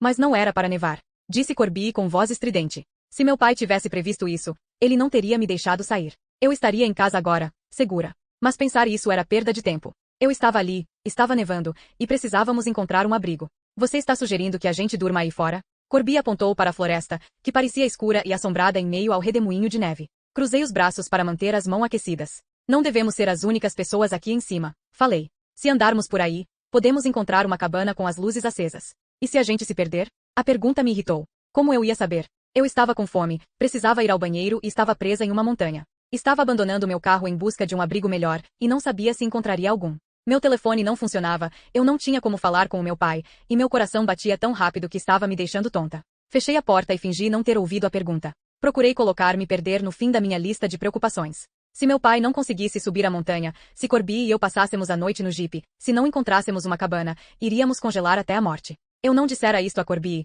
mas não sabia direito onde estávamos. Seu senso de direção era pior do que o meu, então ela havia me encarregado de ler as instruções do Sr. Versteeg e nos levar em segurança até Idlefield. As placas de sinalização estavam cobertas de gelo, deixando-as ilegíveis, e, embora eu tivesse fingido estar confiante, não tinha certeza se a última curva que fizera estava certa. Havia uma estrada principal que subia a montanha, mas se eu tivesse saído dela muito cedo, ou tarde demais. O urso estava indo atrás de nós em sua picape, mas, se tivéssemos feito o caminho errado, ele nunca nos encontraria. Idlefield podia estar a quilômetros dali. Corby saiu do carro e foi falar comigo. Talvez eu devesse ficar aqui enquanto você vai procurar um abrigo. Assim uma de nós continua sabendo onde o carro está. O jipe não vai nos ajudar em nada se essa tempestade durar a noite toda, ressaltei. A neve, que caía cada vez mais forte, se prendia ao cabelo e ao casaco dela. Eu queria acreditar que a neve começaria a diminuir em breve. Também queria acreditar que o urso estava logo atrás da gente, mas uma sensação de pânico que apertava meu peito me dizia que eu não podia contar com isso. É melhor ficarmos juntas, falei. Parecia uma boa ideia. Parecia o tipo de coisa que Calvin diria. Mas e se o urso não nos achar? Protesta Corby. Vamos caminhar por meia hora. Se não encontrarmos ninguém, voltamos. Permit? Prometo, falei, tentando manter a voz tranquila. Não queria que Corby soubesse o quanto eu estava preocupada. Se ela descobrisse que eu não tinha tudo sob controle, iria surtar. Argumentar com ela estava fora de questão. Eu a conhecia bem o bastante para saber que iria começar a chorar ou a gritar comigo. E então eu não conseguiria raciocinar. E era isso que eu precisava fazer. Raciocinar. Raciocinar como alguém que sabia como sobreviver a imprevistos como aquele. Pensar como Calvin. Peguei uma pequena lanterna que leváramos conosco e comecei a nos guiar em meio à tempestade. Avançamos lentamente pela neve por 30 minutos. Então 45. Eu seguia a estrada para não me perder, mas tinha escurecido tanto e nevava tão forte que era fácil errar a direção. Já estávamos andando havia quase uma hora, e eu sabia que estava abusando da sorte. Logo Corby começaria a reclamar dizendo que queria voltar. Só mais um pouco, falei, não pela primeira vez. Vamos ver o que tem ali na frente, depois daquelas árvores. Corby não respondeu, e me perguntei se ela estava, finalmente, tão assustada quanto eu. A neve feria a minha pele como dentes afiados. Cada passo doía, e meu cérebro começou a pensar em outro plano. Havia sacos de dormir e cobertores no jeep. Não conseguiríamos dormir no carro, não enquanto ele estivesse parado na estrada, mas se colocássemos várias camadas de roupa, escavássemos um monte de neve e dormíssemos bem juntas para conservar o calor. Luz. Law. Maze ao frente. Não era uma miragem. Era real. Luzes. Exclamei, a voz fraca devido ao frio. Corby começou a chorar. Agarrei a mão dela e, juntas, caminhamos com dificuldade em meio às árvores, por um terreno mole e encharcado. A neve se prendia às minhas botas, tornando cada passo mais difícil. Uma cabana. Uma cabana. Ficaria tudo bem. As janelas projetavam luz suficiente para enxergarmos uma velha picape enferrujada enterrada sob centímetros de neve na entrada da garagem. Havia alguém em casa. Corremos até a porta e bati. Não esperei resposta. Comecei a bater mais forte. Corby se juntou a mim, esmurrando a porta com os punhos. Nem me permiti pensar no que aconteceria se ninguém atendesse, se tivessem ido embora e deixado a picape para trás, se tivéssemos que invadir o lugar, e eu tinha certeza que iria invadir, se fosse preciso. Um instante depois, ouvimos passos do outro lado. O alívio tomou conta de mim. Ouvi, então, o som abafado de vozes conversando. Por que estavam demorando tanto? Depressa, depressa. Pensei. Abram a porta. Deixem-nos entrar. As luzes da varanda de repente se acenderam, parecendo holofotes apontados em nossa direção. Me encolhi, tentando ajustar a visão. Vínhamos andando na escuridão por tanto tempo que o brilho fez meus olhos arderem. O ferrolho deslizou e a porta se abriu com um rangido suave. 2 homens apareceram à porta, o mais alto um pouco mais para trás. Eu o reconheci imediatamente. Ele usava a mesma camisa xadrez e botas pesadas com que o vira mais cedo. Nossos olheiros assim encontraram e, por um instante, não havia nada elam de mais completa surpresa em assim rosto. Ele olhou para mim, e, quando me reconheceu, suas feições endureceram. Mason? Falei. Capítulo 4. 2 vezes no mesmo dia, comentei, sorrindo para Mason com dentes que não paravam de bater. Ou é uma grande coincidência ou o destino está tentando nos dizer alguma coisa. Mason continuou a me encarar, os lábios comprimidos, os olhos escuros e nada convidativos. A neve entrava rodopiando pela porta aberta, mas ele não nos convidou para entrar. O que você está fazendo aqui? Perguntou ele. Encostado no batente da porta, o homem ao lado de Mason olhou para mim e para ele com ar curioso. Você a conhece? Perguntou. Ele devia ter a mesma idade de Mason, uns 20 e poucos anos. Era mais baixo, e parecia uma tábua, a camiseta justa revelando um peito achatado e magro. O cabelo louro bagunçado caía sobre a testa, e, por trás de um par de óculos de armação preta e aro redondo, seus olhos eram de um tom muito claro de azul. O que mais chamou a minha atenção foi seu nariz torto. Fiquei pensando em como ele tinha quebrado. Como vocês se conhecem? Pergunta Corby, me comunicando, inquira. Eu não acreditava que tinha esquecido de contar a Corby sobre Mason. Se não estivesse com tanto frio, teria rido ao me lembrar da cara de ciúmes de Calvin quando Mason e eu o convencemos de que realmente éramos um casal. Eu teria que contar a história a Corby antes de chegarmos a Idlefield, para que ela me ajudasse a manter a farsa na frente do irmão. Nós nos conhecemos. Comecei, mas Mason me interrompeu. Nós não nos conhecemos. Ela estava atrás de mim na fila quando abasteci o carro hoje de manhã. Aqueles olhos castanhos quentes e sensuais com que eu tinha me deparado mais cedo pareciam frios e distantes agora. Seu tom era seco e irritado. Era difícil imaginar que aquele era o mesmo cara com quem eu tinha flertado algumas horas antes. Eu não entendia por que ele estava sendo tão pouco caloroso. E por que, de repente, não estava interessado em manter nossa farsa. O que havia mudado? Nossos olhos se encontraram novamente, e, se ele notou que eu estava confusa, pareceu não se importar. O que você quer? Repetiu mais duramente. O que você acha? Corby abraçou o próprio corpo para se aquecer, dançando impacientemente na ponta dos pés. Nosso carro está preso, gaguejei, desconcertada pela hostilidade dele. Fomos surpreendidas pela nevasca. Estamos congelando. Será que podemos entrar, por favor?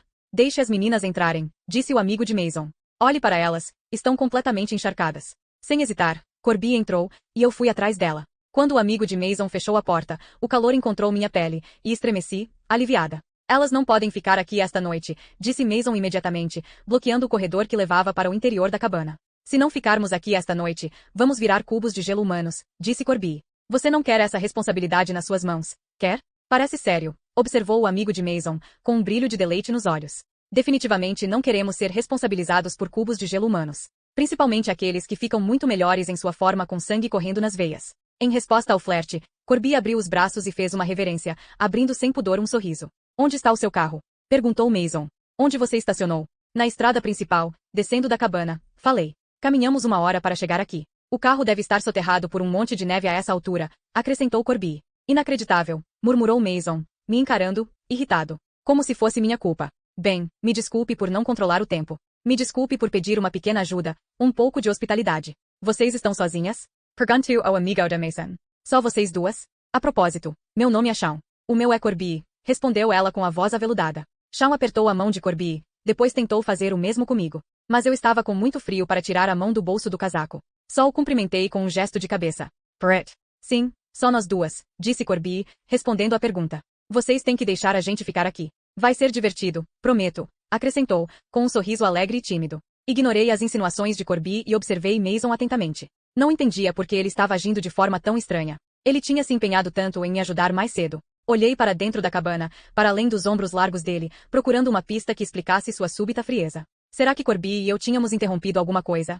Havia algo ou alguém que ele não queria que fizéssemos? Até onde eu podia ver, Mason e Shawn estavam sozinhos ali, o que ficava evidente pelos 2 casacos masculinos pendurados no vestíbulo. Vai ser divertido, nós 4 enfurnados aqui juntos, assegurou Corby. Podemos ficar bem juntinhos para conservar o calor do corpo, acrescentou ela com uma risadinha. Transferi minha irritação para Corby. Que coisa mais idiota de se dizer. Nós nem sequer conhecíamos aqueles caras, não de verdade. E ela parecia ter esquecido completamente que, até poucos minutos antes, estávamos achando que morreríamos congeladas nas montanhas. Eu ainda não tinha me recuperado do susto, e tive vontade de sacudi-la ao vê-la jogando charme para cima de Shawn. Eu ficará apavorada na floresta. Apavorada mesmo. Qual era o problema dela? Que podia simplesmente ligar um botão e passar do choro às risadinhas de um segundo para outro. Vamos ficar só por esta noite, falei para Mason e Shawn. Vamos embora assim que amanhecer. Shawn passou o braço pelos ombros de Mason e disse, o que você acha, camarada? Devemos ajudar essas pobres garotas? Não, respondeu Mason, sem pestanejar, afastando o braço de Shawn, com uma expressão carrancuda no rosto. Vocês não podem ficar aqui. Também não podemos ficar lá fora, rebati. Achei irônico estar implorando por um lugar para ficar. Por quê? Quanto mais conversávamos, menos eu queria continuar na cabana com Mason. Eu não entendia. Não havia nenhum sinal do cara tranquilo e divertido no homem diante de mim naquele momento. Por que ele havia mudado tanto de atitude? Às vezes você tem que ignorar o Ace aqui, explicou Shawn, com um sorriso estranho. Ele é bom em um monte de coisas, mas simpatia não é uma delas. Deu pra notar, comentou Corby, baixinho. Vamos lá, Ace. Podia ser pior, disse Shawn, batendo nas costas de Mason. Por exemplo, ele coçou o rosto, pensativo. Quer dizer, não consigo pensar em nada melhor do que esperar a tempestade passar na companhia de 2 garotas bonitas. Na verdade, elas aparecerem aqui foi a melhor coisa que poderia ter acontecido com a gente. Posso falar com você a sós? Perguntou Mason, com uma voz baixa e firme. Claro, depois de aquecermos um pouco essas garotas. Olhe para elas, estão congelando. Coitadinhas. Agora. Ah, deixa disso, disse Corby, exaltada. Não somos assassinas. Posso até jurar de dedinho, acrescentou, fazendo graça para Shawn. Shawn sorry para Mason, secando de leave no paito. Ouviu isso, amigo? Ela vai jurar de dedinho. Toda aquela indecisão estava acabando com a minha paciência. Eu estava tão entorpecida de frio que me senti tentada a passar direto por Mason em direção ao fogo ardendo na lareira que projetava sombras nas paredes da sala de estar, no final do corredor. Eu me imaginei sentada ali, perto o suficiente para sentir o calor e, finalmente, me aquecer. Uma noite não vai matar ninguém, não é mesmo, Ace? Prosseguiu Shawn. Que tipo de homens nós seríamos se dessemos as costas para essas meninas? Mason não respondeu, mas os músculos de seu rosto estavam visivelmente tensos. Ele não poderia ter deixado mais claro. Não queria a gente na cabana.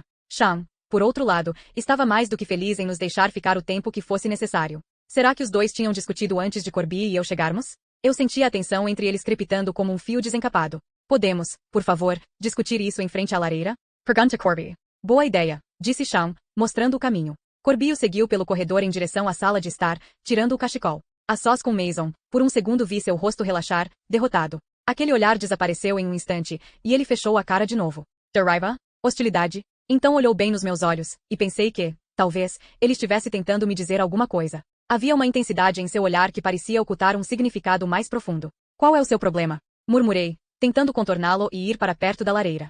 Mason estava bem na minha frente, bloqueando o corredor, e ele precisava sair para eu poder passar. Mas ele não saiu. Me manteve presa junto à porta, seu corpo desconfortavelmente perto do meu. Obrigada pela recepção calorosa, falei. Tão quente que quase derreti. Não é uma boa ideia. O que não é uma boa ideia? Desafiei-o, esperando que me dissesse porque estava agindo de forma tão estranha.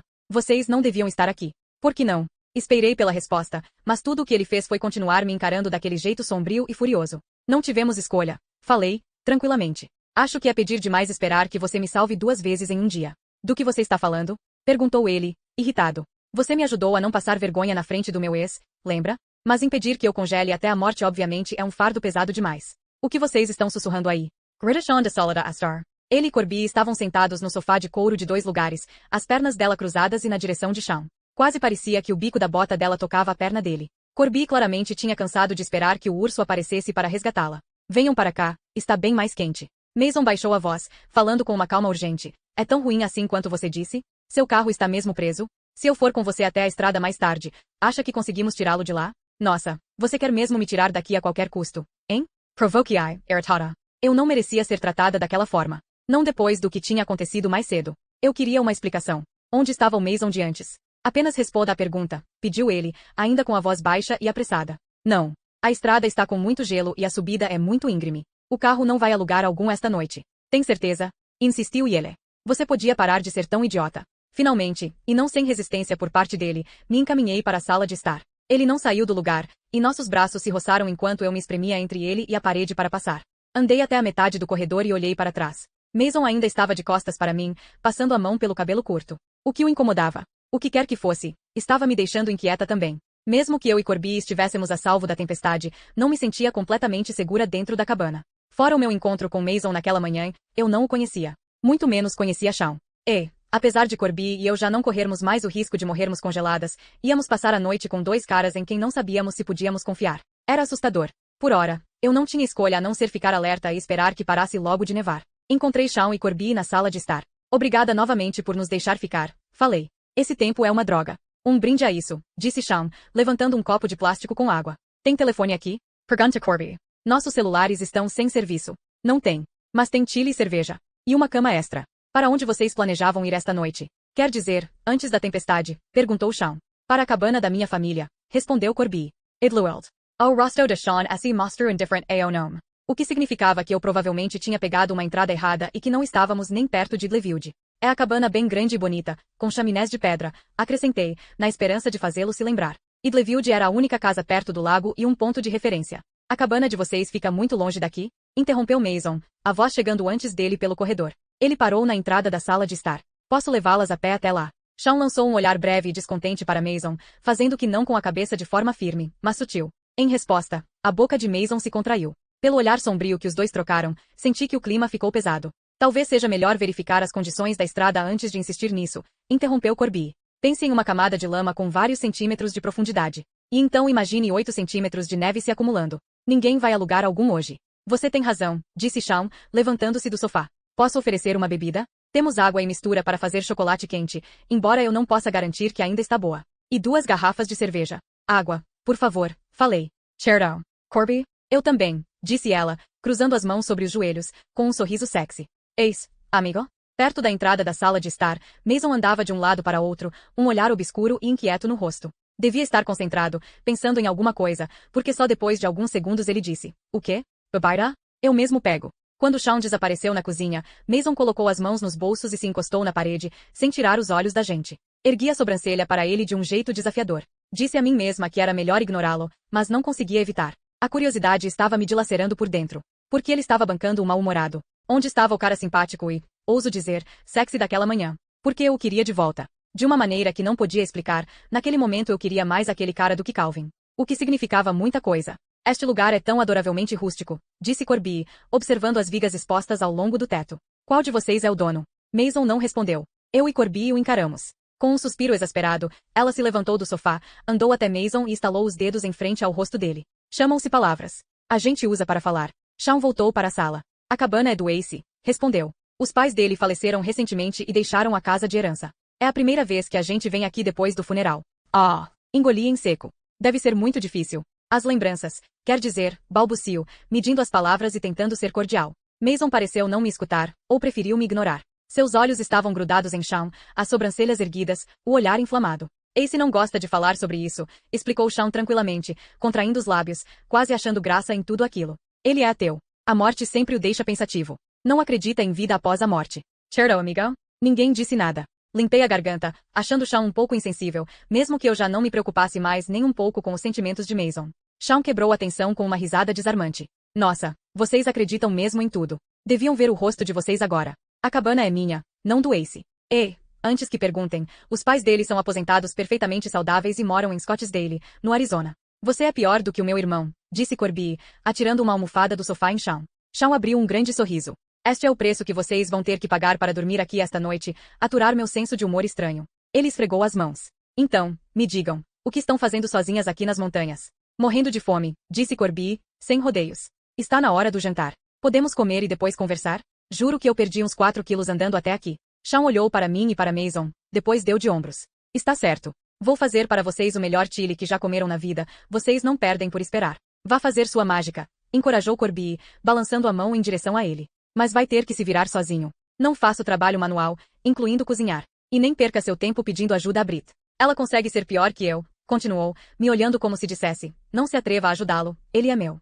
Eu sabia porque Corby não queria que eu ficasse a sós com Shawn, mas fiquei surpresa ao perceber que de repente Mason ficou alerta, como se pronto para intervir caso eu decidisse ir para a cozinha com seu amigo. Ele me encarou de um jeito sério, uma espécie de aviso. Achei a coisa toda bizarramente cômica. Ele não me queria ali, ou lá, ou em lugar algum. E, principalmente, não me queria sozinha com Shawn. Bem, problema dele. Se era isso que eu precisava fazer para provocá-lo, não deixaria a oportunidade passar por nada. Corby está certa, sou uma péssima cozinheira, confessei a Shawn. Mas não é só porque sou ruim em alguma coisa que vou me recusar a fazer, acrescentei, alfinetando Corby de maneira sutil. Vai ser ótimo ajudar você a preparar o jantar. E, antes que alguém me impedisse, fui para a cozinha. Capítulo 5. A cozinha era totalmente mobiliada, com uma mesa nodosa de pinho, um tapete navajo e fotos emolduradas da Cordilheira Teton em diversas estações. Panelas e frigideiras de alumínio ficavam penduradas em uma armação acima da ilha. Uma camada de poeira esmaecia o brilho das panelas, e teias de aranha pendiam da estrutura como serpentinas prateadas. Obviamente Shawn não ia muito ali. O fogo ardia na lareira de 2 faces que dividia uma parede com a sala de estar. O lugar cheirava agradavelmente a fumaça e madeira. Eu estava espantada que Shawn pudesse ter uma cabana como aquela. Não era de forma alguma tão boa quanto a dos Versteeg, mas a mãe de Corby fora por anos uma advogada bem-sucedida especializada em divórcios. Em que você trabalha? Eu precisava saber. Será que já tinha se formado na faculdade? Será que era um investidor implacável? Algum tipo de gênio financeiro? Ele abriu um sorriso tranquilo, mas autodepreciativo.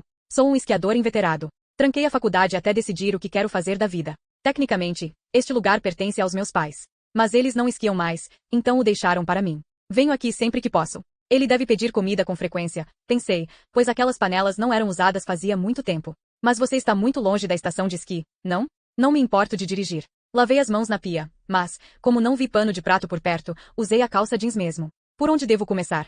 Sou razoável abrindo latas. Antes que Shawn pudesse me deter, fui até a despensa e abri a porta. Para minha surpresa, com exceção de 2 latas de chili e um pote desbotado de mistura para chocolate quente, as prateleiras estavam completamente vazias. Shawn parou atrás de mim. A gente se esqueceu de ir ao supermercado antes de subir, explicou. Vocês não têm comida, falei, atordoada. Vai parar de nevar de manhã, aí a gente dá um pulo na loja. O armazém mais próximo ficava a quilômetros de distância. Tínhamos passado por ele no caminho. Vocês não compraram comida nenhuma? Estávamos com pressa, disse Shawn quase bruscamente. Não insisti no assunto, porque seu tom tinha deixado claro que ele não queria falar sobre isso. Mas sua falta de preparo me pareceu alarmante. Shawn disse que sempre ia à cabana para esquiar, mas parecia que ninguém ficava ali fazia um bom tempo. E não era só isso que me incomodava. Havia algo meio estranho em Shawn. Ele era charmoso e simpático, mas não necessariamente caloroso ou sincero. Ou talvez eu só estivesse sendo paranoica, porque estava presa em uma cabana com 2 caras que não conhecia. Meu pai ia pirar se soubesse. A verdade era que Shawn tinha convidado a gente para entrar. E estava preparando um jantar para nós. Eu tinha que relaxar e aceitar a hospitalidade deles. Abri as latas de chili lentamente, porque de repente achei que o mais prudente seria preservá-las, já que eram a única comida que tínhamos até a tempestade passar. Se o clima piorasse muito, aquelas latas seriam tudo o que teríamos para sobreviver por dias. Eu tinha barras de granola no jipe, e lamentei não ter me lembrado de trazê-las. De maneira quase hesitante, passei as latas para Shawn, que tinha acendido o fogo sob uma grande panela no fogão. Por força do hábito, verifiquei o celular para ver se tinha alguma mensagem. Talvez Calvin tivesse tentado ligar. Ele sabia que deveríamos ter chegado a Idlefield por volta das 6, e eram quase 9 agora. Até você descer um pouco a montanha e se afastar das árvores, seu celular não vai passar de um peso morto no seu bolso. Gemi baixinho. Shawn tinha razão. Não consigo ficar 5 minutos sem dar uma olhada. É incrível. Amal Rabiro. Me sinto tão perdida sem meu celular. E você? Perguntou ele. Vem muito aqui? Balancei meu telefone acima da cabeça, mas nenhuma barra de sinal milagrosamente apareceu. Claro, respondi, distraidamente. Você conhece bem a área? Melhor do que a Corby. Yuri. E, sim, você percebeu mesmo uma ponta de orgulho, já que a família dela é a dona da cabana, e não a minha. Sempre tive um senso de direção melhor. Tirando o fato de que o meu não tinha sido lá muito confiável na subida até ali, na chuva. Mas essa informação eu preferi guardar para mim mesma. E Corby interpreta melhor a donzela em perigo, deduziu ele. Não me dei ao trabalho de dizer que em geral eu era melhor nisso também, uma vez que o tom que ele usou para se referir a Corby não tinha sido muito lisonjeiro. Então vocês vieram aqui para o recesso de primavera? Continuou ele. Deixe-me adivinhar, o fim de semana das garotas na cabana? Muitos filmes do Christian Bale, sorvete e fofoca? Troque Christian Bale por James McAvoy e você poderia trabalhar como vidente. Brinquei. Was, sério, quero mesmo saber o que você veio fazer aqui. Você já sabe de mim, agora é minha vez de ficar sabendo sobre você. Pensei em dizer que não sabia quase nada sobre ele, mas eu estava mais do que feliz em falar sobre mim. Corby e eu vamos fazer trilha no topo da Cordilheira Teton. 65 quilômetros. Estamos nos preparando para esta viagem o ano todo. Ele arqueou as sobrancelhas, admirado. Até o topo. Impressionante. Não leve a mal, mas Corby não me parece ser o tipo de pessoa que gosta de caminhadas ao ar livre. Bem, na verdade ela ainda não sabe sobre a parte dos 65 quilômetros. Isso me rendeu uma alta e ressonante gargalhada. Queria poder ver a cara dela quando você der a notícia, disse ele. Dei uma risada. Vai ser memorável. Tenho certeza, falei. Aposto que vocês têm equipamentos ótimos no carro. Só os melhores. Corby tinha encarregado a mãe de comprar nossos equipamentos, e a senhora Versteeg passará a tarefa para seu assistente, que não teve nenhum problema em gastar o dinheiro da chefe. Tudo tinha chegado pelo correio. Eu não ia reclamar da nossa sorte, mas havia um pequeno problema. Eu sabia que o Sr. Versteeg tinha feito Calvin pagar pelo seu equipamento ao longo dos anos. Se ele descobrisse que os pais tinham comprado o nosso, ia ficar furioso. Cal vivia reclamando que eles protegiam Corby. Ele sempre se ressentiu por os pais nem sequer tentarem ser justos. Eu duvidava muito de que alguma coisa tivesse mudado desde que ele fora para Stanford. E, para manter a paz, teria que lembrar Corby de não falar nada sobre nosso equipamento para Calvin. Aposto que você conhece muito bem esta área, disse Shawn. Ele fez mais alguns elogios, e eu mergulhei de cabeça. Venho aqui sempre fazer trilhas, falei, deixando escapar a mentira antes que pudesse me conter. Venho fazendo caminhadas mais curtas nos fins de semana para me preparar para esta viagem. Pelo menos isso era verdade. Queria estar mais do que pronta para encarar aquele desafio. A maioria das minhas amigas foi para o Havaí, mas eu queria fazer algo realmente desafiador, sabe? E são só você e Corby? Seus pais não vêm? Hesitei, e quase mencionei Calvin e o urso, mas mudei de ideia no último instante. A primeira regra para conversar com um garoto: nunca fale sobre seu ex. Isso faz você parecer grudenta. E a Marga? Minha mãe morreu quando eu era criança, só tenho meu pai agora. Dei de ombros, com ar despreocupado. Ele confia em mim. Sabe que me virar. Falei que no final da semana já estaria de volta. Se eu tiver algum problema, ele sabe que vou conseguir resolver tudo sozinha. Agora eu estava exagerando. Meu pai nunca tinha me deixado resolver problema algum sozinha.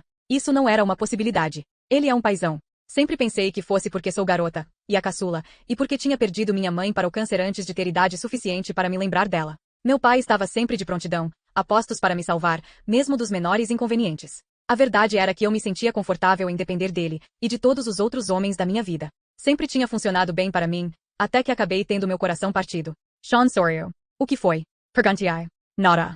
Só estou surpreso. De cara pensei que você e a Corby fossem adolescentes bobinhas. O estereótipo clássico da menina indefesa, que vive dando risadinhas. Resquiai. Não sei o que fazer com tantos elogios. Nós dois rimos. Corrigindo, disse ele, baixando a voz para nossa conversa não ser ouvida fora da cozinha. Notei logo o tipo da Corby assim que vocês bateram a porta. Mas você era mais difícil de interpretar. É bonita e inteligente, e isso me impressionou. A maioria das meninas bonitas que eu conheço não tem o pacote completo. Elas são loucas por aventura, sim, mas não desse jeito. Não por fazer trilhas no topo das Tetons. A resposta dele não poderia ter sido mais perfeita. Eu queria que Calvin ouvisse aquelas palavras, todas elas. Eu queria que Cal visse que um garoto mais velho até do que Cal, não só estava interessado, como acreditava em mim. Abri um sorriso tímido para Shawn. Você está flertando comigo, Shawn?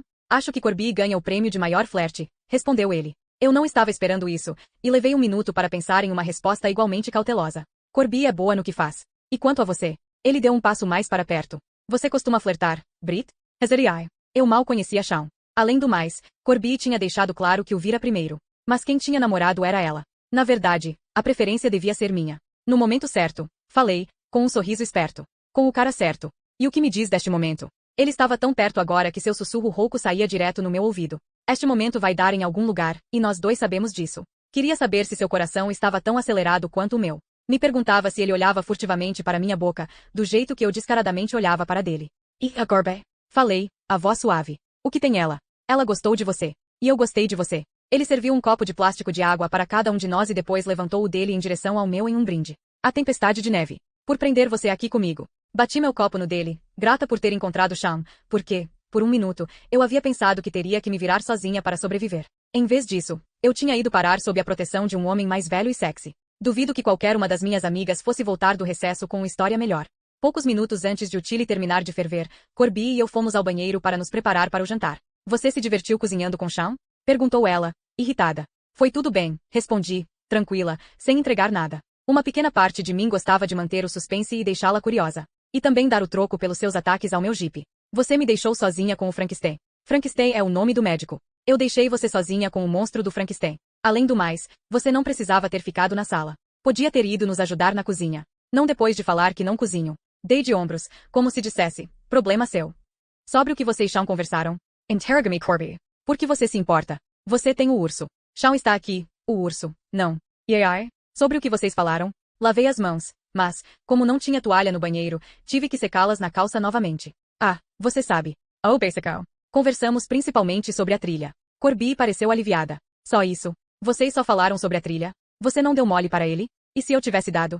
Perguntei, na defensiva. Eu disse que o vi primeiro. Você tem o urso. O urso e eu vamos para faculdades diferentes no outono. E daí? Daí que não vamos ficar juntos para sempre. Qual é o sentido de ser completamente fiel quando sei que nosso namoro não vai para frente? E não gosto nada dessa sua atitude hipócrita. Você e Calvin não foram nem um pouco o casal mais exemplar de todos. Eu me virei e me apoiei na bancada para encará-la. Do que você está falando? Ele beijou Raquel. Na minha festa na piscina no verão passado. Engoli em seco. Rachel Snavely? Corby ergueu as sobrancelhas com ar de superioridade.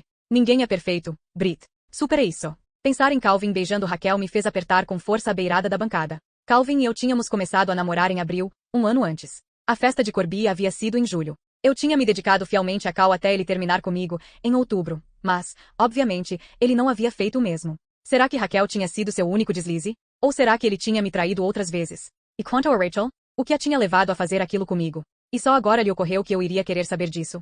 Você precisa de alguma coisa para acordar. Temos o resto da vida para sermos sérias e fiéis. Agora é hora de nos divertirmos. Será que tinha sido isso o que Calvin dissera a si mesmo enquanto beijava Raquel? Que se divertir valia mais do que seu compromisso comigo. E como Raquel justificaria o que fez? Eu mal podia esperar para perguntar. Esqueça meus planos anteriores.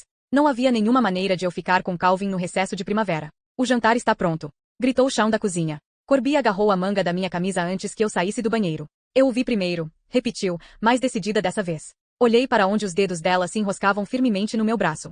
Você só quer ficar com ele porque eu quero, continuou ela, irracionalmente zangada. Você sempre quer o que é meu. Isso é cansativo. Pare de me imitar. Pare de tentar ser igual a mim. Suas palavras doeram. E não só porque eram verdadeiras. Eu odiava quando ela se voltava contra mim daquele jeito. Naqueles momentos, nosso relacionamento parecia tão disfuncional que eu me perguntava por que ainda éramos amigas. Quase falei sobre a lista secreta no diário dela. Quase perguntei se eu estava tanto tentando imitá-la, porque ela registrava tudo o que eu fazia, dizia e tinha, sempre preocupada em ser melhor do que eu. Mas fazer isso significaria admitir que eu havia olhado seu diário, e eu tinha meu orgulho. Além disso, se eu revelasse que sabia de seu segredo, ela cuidaria para que eu nunca mais tivesse a chance de ler suas confissões novamente, e eu não queria perder essa chance. Abri um sorriso paciente, sabendo que isso iria enfurecê-la. Ela queria me arrastar para uma briga para eu passar a noite aborrecida, e eu não ia perder aquele jogo.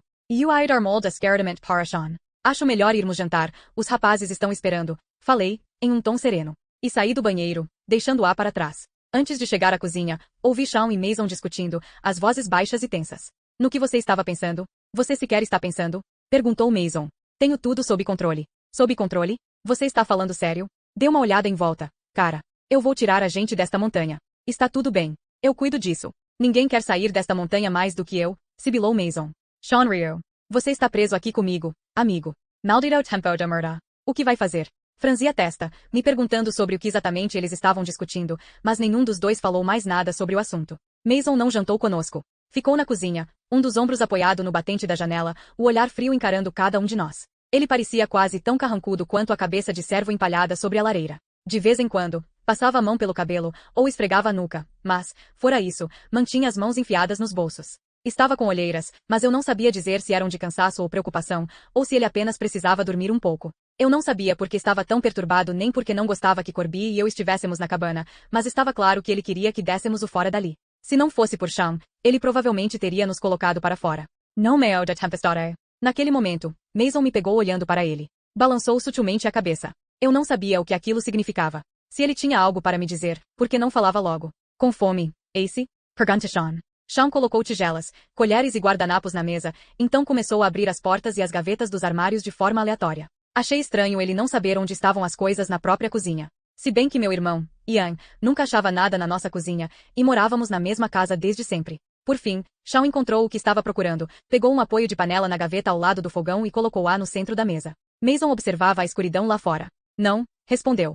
Sobra mais para a gente, disse Corby. Dava para ver que ela não gostava de Mason. Eu não a culpava. Ele quase não falava nada, e seu rosto, quando ele demonstrava alguma coisa, exibia um ar entre taciturno e ameaçador. Ainda nevando? Perguntou Sean a ele. Muito. Bem, não pode continuar assim para sempre. Sean serviu chile em 3 tigelas. Quando foi se sentar, Corby se jogou na cadeira ao lado da dele. Então, disse ela para Sean, o que vocês, rapazes, estão fazendo aqui em cima? Você não falou. Esquiando. A semana inteira? Esse é o plano. Mas vocês não trouxeram comida. Olhei na geladeira. Está vazia. Não tem nem leite. Sean enfiou uma colherada de chile na boca e fez uma careta. Este é o pior chile que já comi na vida. Tem gosto de ferrugem. Corby provou e também fez careta. Não, tem gosto de areia. Está granuloso. Você viu se as latas ainda estavam na validade? Sean buffou, irritado. A cavalo dado não se olham os dentes. Ela empurrou a tigela. Bem, prefiro morrer de fome a comer isso.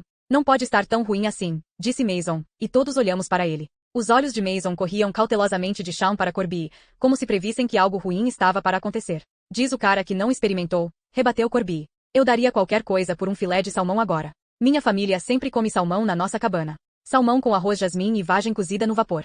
No verão, comemos salmão com rúcula e pinhão. Às vezes, minha mãe faz um chutney de manga incrível para acompanhar. Pode continuar, disse Sean, abaixando a colher com mais força do que necessário. Diga-nos o que vocês bebem e o que comem de sobremesa. Você está debochando de mim? Perguntou ela, fazendo beicinho. Coma o chile logo, disse Mason do outro lado da sala, e me perguntei por que tinha se envolvido na conversa. Ele tinha deixado bem claro que não queria nada com a gente. Devia haver uma longa lista de coisas que preferia fazer a ficar espreitando a mesa de jantar. O risco de botulismo está me parecendo muito alto, disse Corby, de maneira snob. E o passo. Isso é o que acontece quando você pede a Brit para ajudar na cozinha. Eu avisei que ela é péssima. Sean riu baixinho, de um jeito que parecia um pouco rude. Eu tinha certeza de que havia imaginado isso, até ele dizer, com uma voz firme e misteriosa, não seja ingrata, Corby. Estou entendendo. Você pode debochar do chile, mas eu não? Isso não é meio hipócrita? Provocou Corby. Além disso, eu estava culpando a Brit. Coma o maldito chile. A maneira levemente ameaçadora com que Sean disse isso fez os pelos do meu braço se arrepiarem. Você deveria ter trazido comida fresca, isso sim, disse Corby, torcendo o nariz. Menos, Corby, murmurei para ela, que ainda estava claramente confusa e não havia notado a tensão no ar. Se acordarmos com dor de barriga no meio da noite, já sabemos de quem é a culpa, continuou ela, me olhando de cara feia. Eu não tinha certeza se Corby havia compreendido que, embora eu fosse seu alvo, ela estava, inadvertidamente, sendo rude e ingrata com Sean. E, é claro, ó irritando. Eu esperava que ela deixasse a implicância comigo de lado e percebesse que estava deixando todos nós desconfortáveis. Olhei para Sean. Suas feições formavam ângulos rígidos, os olhos azuis faiscando. Me contorci toda. Meu coração estava acelerado, embora eu estivesse mais insegura do que com medo. Novamente, tive aquela sensação de que algo estava errado. O clima pesado pairava sobre a sala, mas com certeza Sean não estava chateado com os insultos. Era só o jeito de Corby. Ela nunca sabia quando calar a boca. E mesmo quando sabia, isso não a detinha, sua boca funcionava no piloto automático. Corby precisava ter a palavra final. Será que ele já não tinha percebido isso? Me dê o chile, disse Mason, aproximando-se e quebrando a tensão que crepitava em volta da mesa como eletricidade. Ele pegou a tigela de Corby, mas não sem antes encará-la com ar de repreensão. Corby nada fez, atordoada demais para reagir. Depois de um instante, Sean inclinou a cadeira para trás e entrelaçou os dedos por trás da cabeça. Abriu um sorriso, como se nada tivesse acontecido. Ace, acho que devemos ir direto ao assunto. Se estamos falando de lavar a louça, estou fora, disse Corby. Voto no Ace para cuidar disso, acrescentou, com um brilho vingativo nos olhos. Ele parece fascinado pela minha tigela. Viram como está segurando de maneira quase carinhosa. Deixem que ele viva sua fantasia romântica um pouco mais. Você adora quando elas não falam, não é, Ace? Gosta de quando elas são tão educadas e sociáveis quanto você, certo? Abafei uma risada com a mão. Em parte, por nervosismo, e em parte, para dispersar um pouco as coisas. A tensão no ar era palpável. Que equipamentos vocês trouxeram? Levei um momento para perceber que Mason estava se dirigindo a mim. Ele tinha levado a tigela de Corby para a pia, e fizera a pergunta sem se preocupar em se virar para falar comigo. No seu carro. Que equipamentos vocês colocaram nele? Repetiu ele. O que vocês trouxeram para as montanhas? Por quê? Eu não entendi onde nosso equipamento entrava na história. Sacos de dormir, barracas, alimentos não perecíveis? Alguma coisa útil? Útil para quem? Você já tem uma cabana mobiliada. Temos sacos de dormir, uma barraca, artigos de primeiros socorros e alguns alimentos, disse Corby. Mas está tudo preso no carro. Que esta preso na estrada. E é por isso que viemos parar aqui. Ela falou cada palavra lentamente, dando a entender que já tínhamos explicado isso e que Mason não pegava as coisas muito rápido. Mason ignora Corby e assim vai para mim. Fósforos? Não, um acendedor. Bússola e mapa. Bússola. Por alguma razão, não mencionei o mapa de Calvin, que ainda estava no bolso de trás da minha calça. Lanternas? Sim, e lanternas de cabeça também. Machado de gelo? Não. Eu tinha pensado em levar um, mas achei que não teria a oportunidade de usá-lo, não com a definição de fazer trilha de Corby. E por que isso importa mesmo? Interrompa Corby, irritada. Ace e eu também estamos presos aqui, esperando a tempestade passar, disse Shawn, levantando-se. Só que não trouxemos nenhum equipamento, porque não planejávamos ficar por muito tempo. Se queremos sair daqui antes que a neve derreta e as estradas sejam liberadas, precisamos do material de vocês. E é exatamente o que vamos fazer, sair dessa maldita montanha o mais rápido possível. Levei um minuto para perceber que o objeto que ele tirou do cós da calça era uma arma. Ele acenava indolentemente na minha direção, e senti uma estranha vontade de rir. A imagem que eu via e a imagem na minha mente não batiam. Uma arma. Apontada para mim. Aquilo era surreal. Shawn? Chamei, achando que só podia ser mais uma piada, dado seu peculiar senso de humor. Ele me ignorou. Vocês duas, na sala de estar, ordenou ele, com uma voz fria e distante. Podemos fazer isso da maneira mais fácil, ou da maneira em que vocês acabam mortas. E, acreditem em mim, se gritarem, resistirem ou discutirem, eu vou atirar. Olhei para ele, meu corpo entorpecido. Continuava sentindo aquela estranha vontade de rir coçando a garganta. E então reparei nos olhos de Shawn. Eram frios e cruéis, e eu me perguntava como não tinha notado isso antes. Se tem uma coisa que vocês precisam saber sobre mim, é que eu não blefo, disse ele. Seus corpos só serão encontrados depois de dias, e até lá Ace e eu já teremos descido as montanhas e estaremos muito longe daqui. Não temos nada a perder. E então, meninas? Ele nos encarou. O que vai ser?